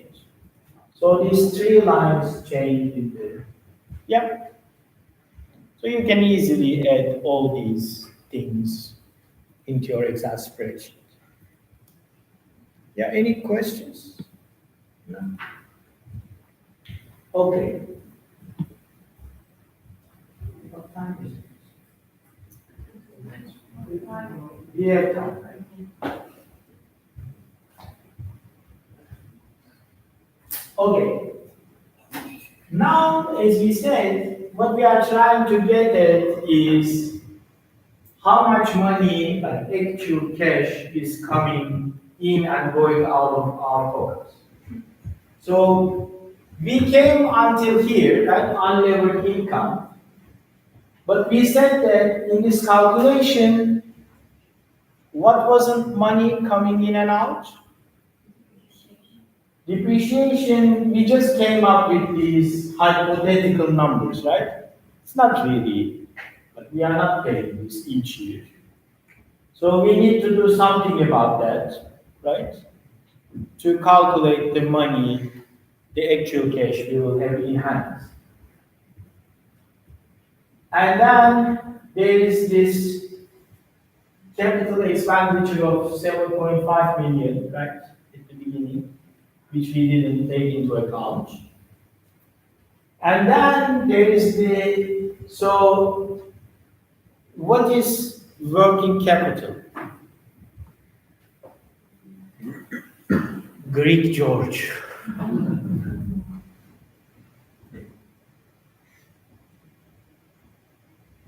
Do you need some money to run your day-to-day business? So what do you need it for? Operations. Operations, yes. But what do you spend it on? Say it again. Supplies. You have to make money, you have to pay money to the suppliers, right? So to be able to make those, you need some cash, you need some liquidity just to run the business. And how about money you are supposed to receive from others? It can come with a delay, right? So you really need some cash in hand just to run this business. So this net working capital is exactly that. Like how much money you need, how much cash you need just to turn your day-to-day business. Okay? And the changes in the money you need from today to tomorrow, let's say you need 2,000 today, but tomorrow you need 3,000. So that additional 1,000 is really money you need, right? You need to have that money, which wasn't anywhere in our calculations. It's all about like we will get this money in the future, right? But just to run the day-to-day business, we need some money, we need some cash in hand, and that's what this changes in net working capital takes care of in the calculations. Okay? So let me give the numbers in this example.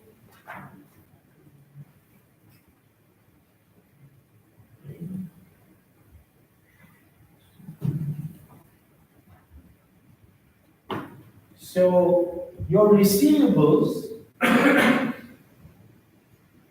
are 15% of your sales, okay? And then your payables are 15% of your cost of goods you produce, okay?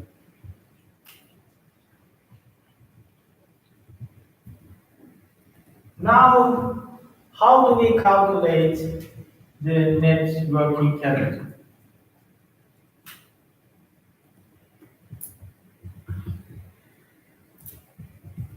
Did you do this net working capital in this accounting? Yes. Yeah? Yeah. Everybody remembers this or? Apparently this Greek George will make impression. I want to meet this guy. Okay, so net working capital is your current assets minus your current liabilities, meaning how much cash you hold in hand, how much is your inventory worth, and how much is the receivables, right? That's all money like you have to have. And then minus how much you need to pay, your payables. Okay? And you calculate your net working capital each year. And then the question is, what's the change, increase in net working capital? That's the money you need to come up with, right? This additional money you need to come up with. So what is the net working capital in this example then?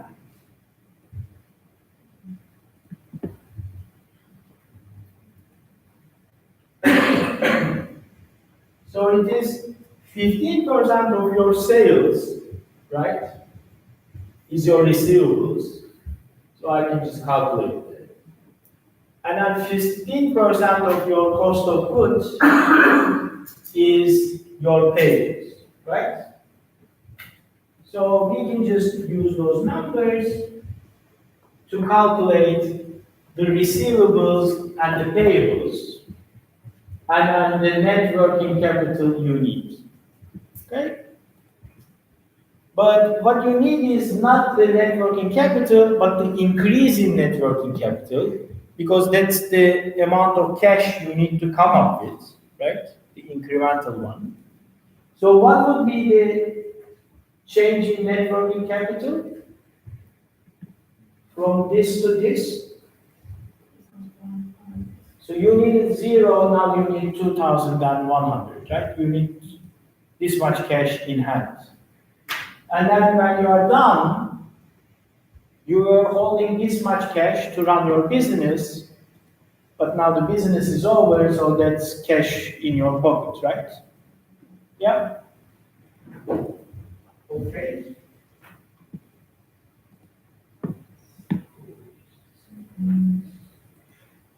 Go back. That's the change in working capital, right? I needed 0 to run this business, but now I need 2,100. That's a negative. And then when the business is over, that money I was using for my day-to-day business is now free cash flow, right? So that's how I increase the net working capital.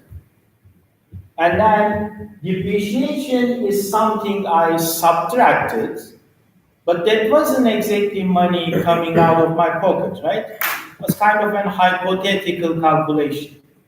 Was I paying this? No, right? It wasn't. So actually, in these calculations, I need to add the depreciation back, because this money didn't really go out of my pocket, right? But what did go out of my pocket? The money I paid at the beginning to buy this equipment, right? So that's actual money out of my pocket, and this is something I didn't pay, but I made the calculations as if I paid. So that's why I add back depreciation, subtract the money I paid to buy the equipment, and then the changes in the net working capital. Okay? So what do I end up with at the end?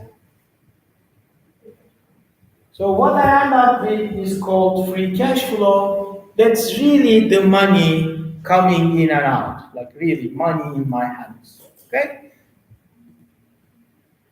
So that's your free cash flows from this project, and then using the free cash flows of the project, you can calculate its NPV, and then you can calculate whether this is a good project or not. Okay? Any questions? But was it clear, or was it too fast, or you kind of remember things? Yeah? Clear. Okay.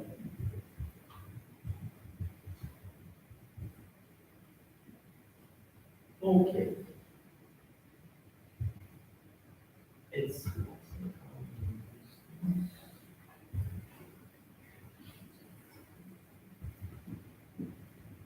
okay. And then when you calculated net present value, so you calculated your free cash flows and you calculated your net present value, can you make a decision now whether you should take this project or not? If the NPV is positive, you take it, otherwise you don't, right? Now I'm going to talk a little bit more about like additional things you can do. And one thing is this break-even analysis, because in the example we gave, we have these numbers as if they are certain to happen, right? We say we are going to sell 100,000 units every year, but who knows, maybe we go into a recession next year, we don't sell 100, but we only sell 70,000, right? So is there anything in our calculations taking care of these uncertainties and risks? Everything was, we just take the numbers and plug it, right? So the next couple of things I'm going to tell you is about how we can deal with these uncertainties, for example.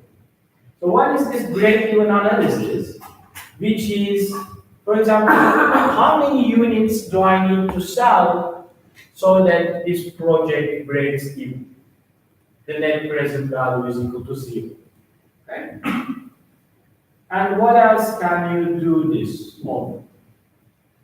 So one thing is like, how many units do I need to sell to break even? Say the price. So at what price do I need to sell so that this project breaks even? What else? So at what price do I need to produce, right? For this break even. And there is one that you learned already. And that's gonna be what?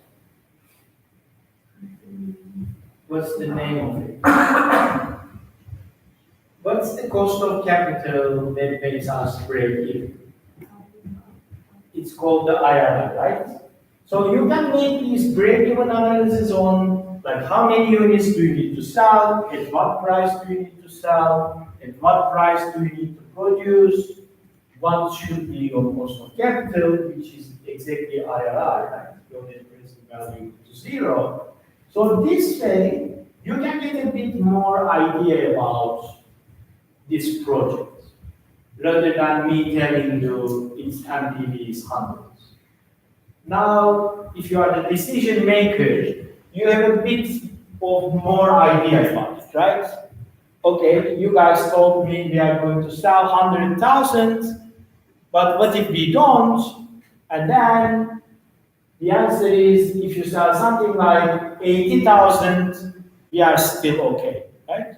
So that's a useful piece of information if you are a decision maker, because there's a lot of uncertainty involved in all of the parameters.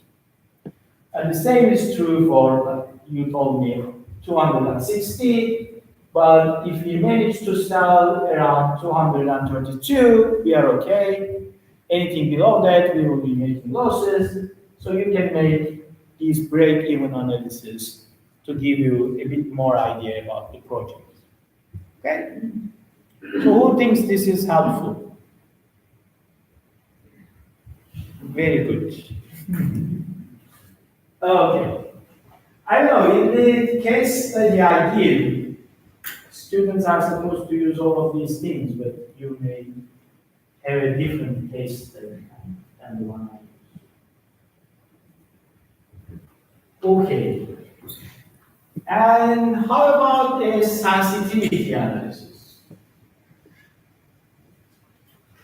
So let's say I'm the decision maker and the finance department came to me with these numbers, they calculated the NPV and everything. What should I be concerned about? Yes, like what are the assumptions under these things? And how realistic are they? Like what are the chances that these things happen? So to get a better idea, if you were the decision maker, what would you ask for?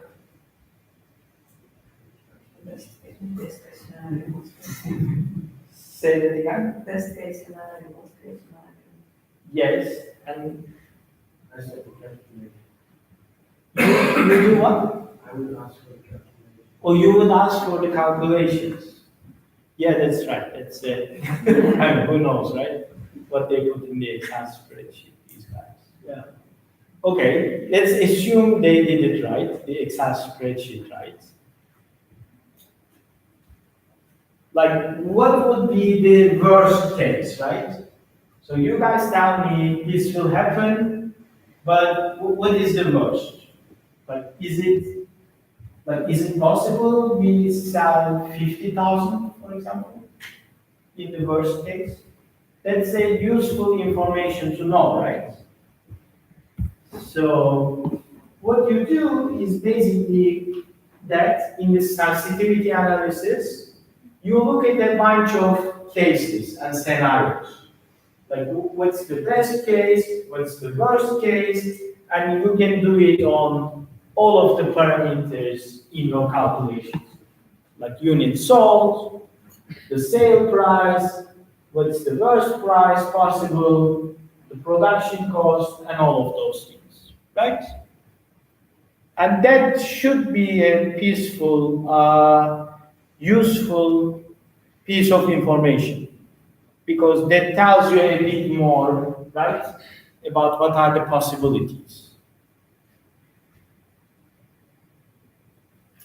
Okay.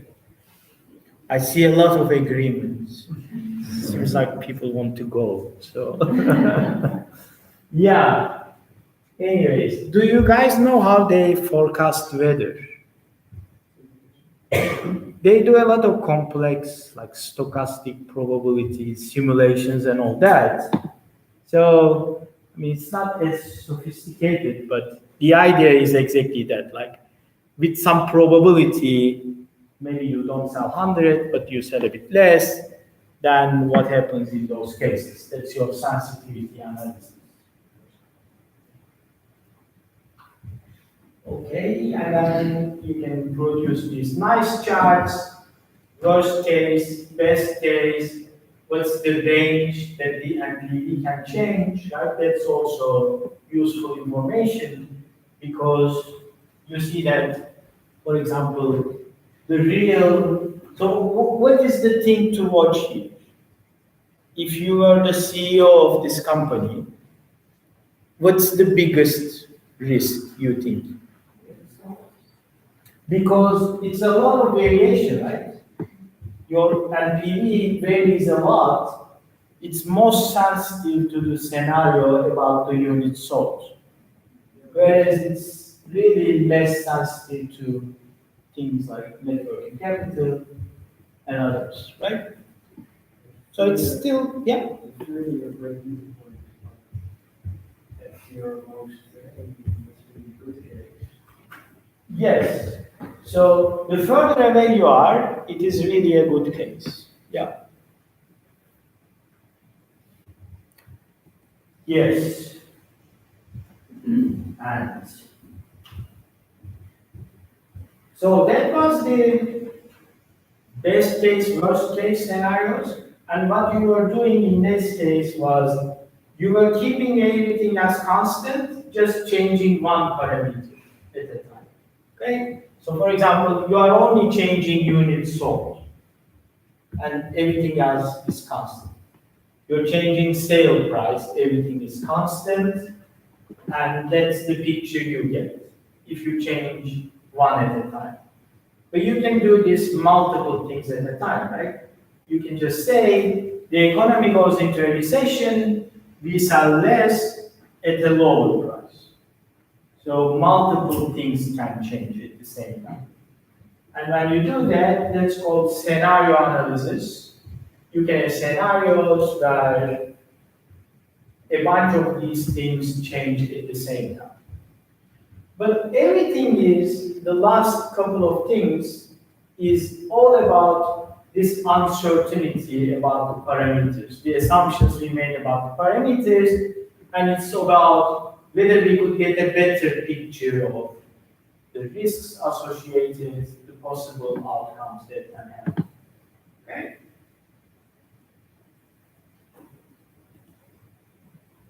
Well, that seems like the last slide.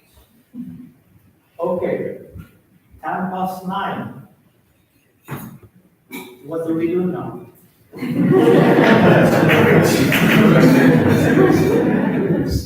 Yeah. Do you want to solve some of those questions or?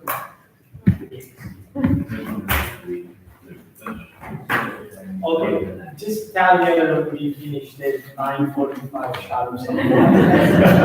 Yeah. Okay.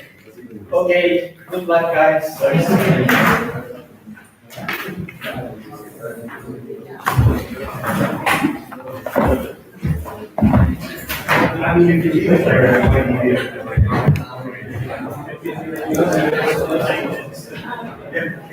Good.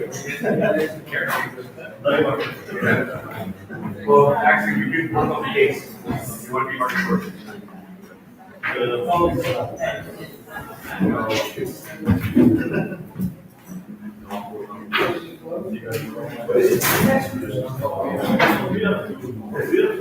The case is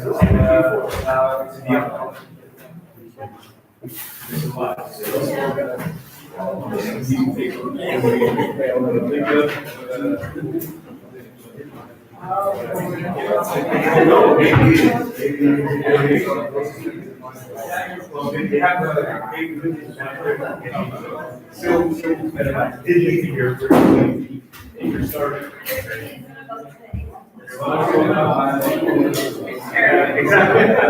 I don't know.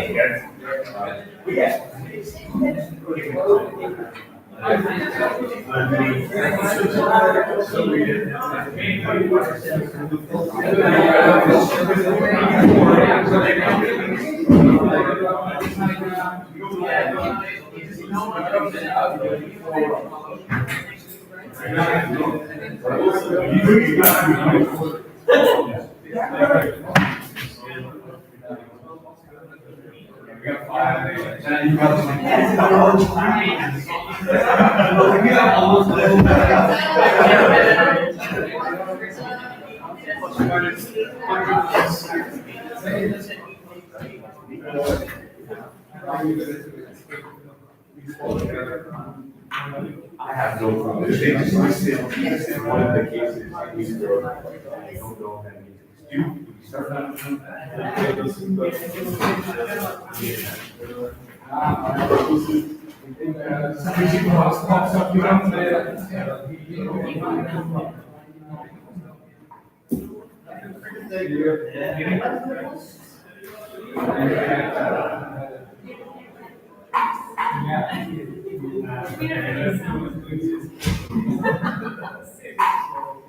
Net is 14. Yes. But we can go for. Yes, so what happens is, when you close the line, you need to do something about it, which will cost you 12.9 like this forever. Mine always stays. So you need to calculate the net present value, Yes. right? So net present value will be, Minus 20. present value is 14, right? Yeah. For 20 years. Yes. Minus the present value of these minus 2.9. Yes. So this is a perpetuity, But it starts very it starts later. So you need to find how much this is worth at time 20, Yes. 4.9 divided by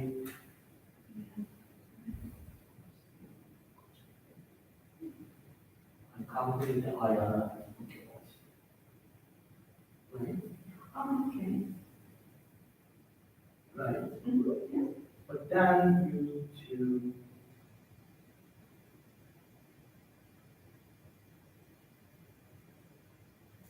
so this is the how much the perpetuity is worth at time 20. Okay, you take it back. Then you take it to 0. This is already 0. And then this is empty, right? Yep. And then this is to be equal to 0.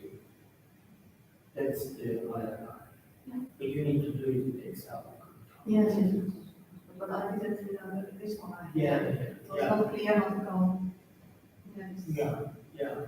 But you can't do it without Excel. Because you need to calculate the annuity, right? Mhm. Yeah. So I think you just need to plug in the numbers and then to converge the positive series. But then who knows? It's like those examples. This is exactly I didn't know how to combine these two. I'm trying to read stuff before I'm going to class and precise. Yeah, it always helps. Yeah. Yeah, it does. So what do I do? I just leave this classroom, that's it. Who's Oh, okay.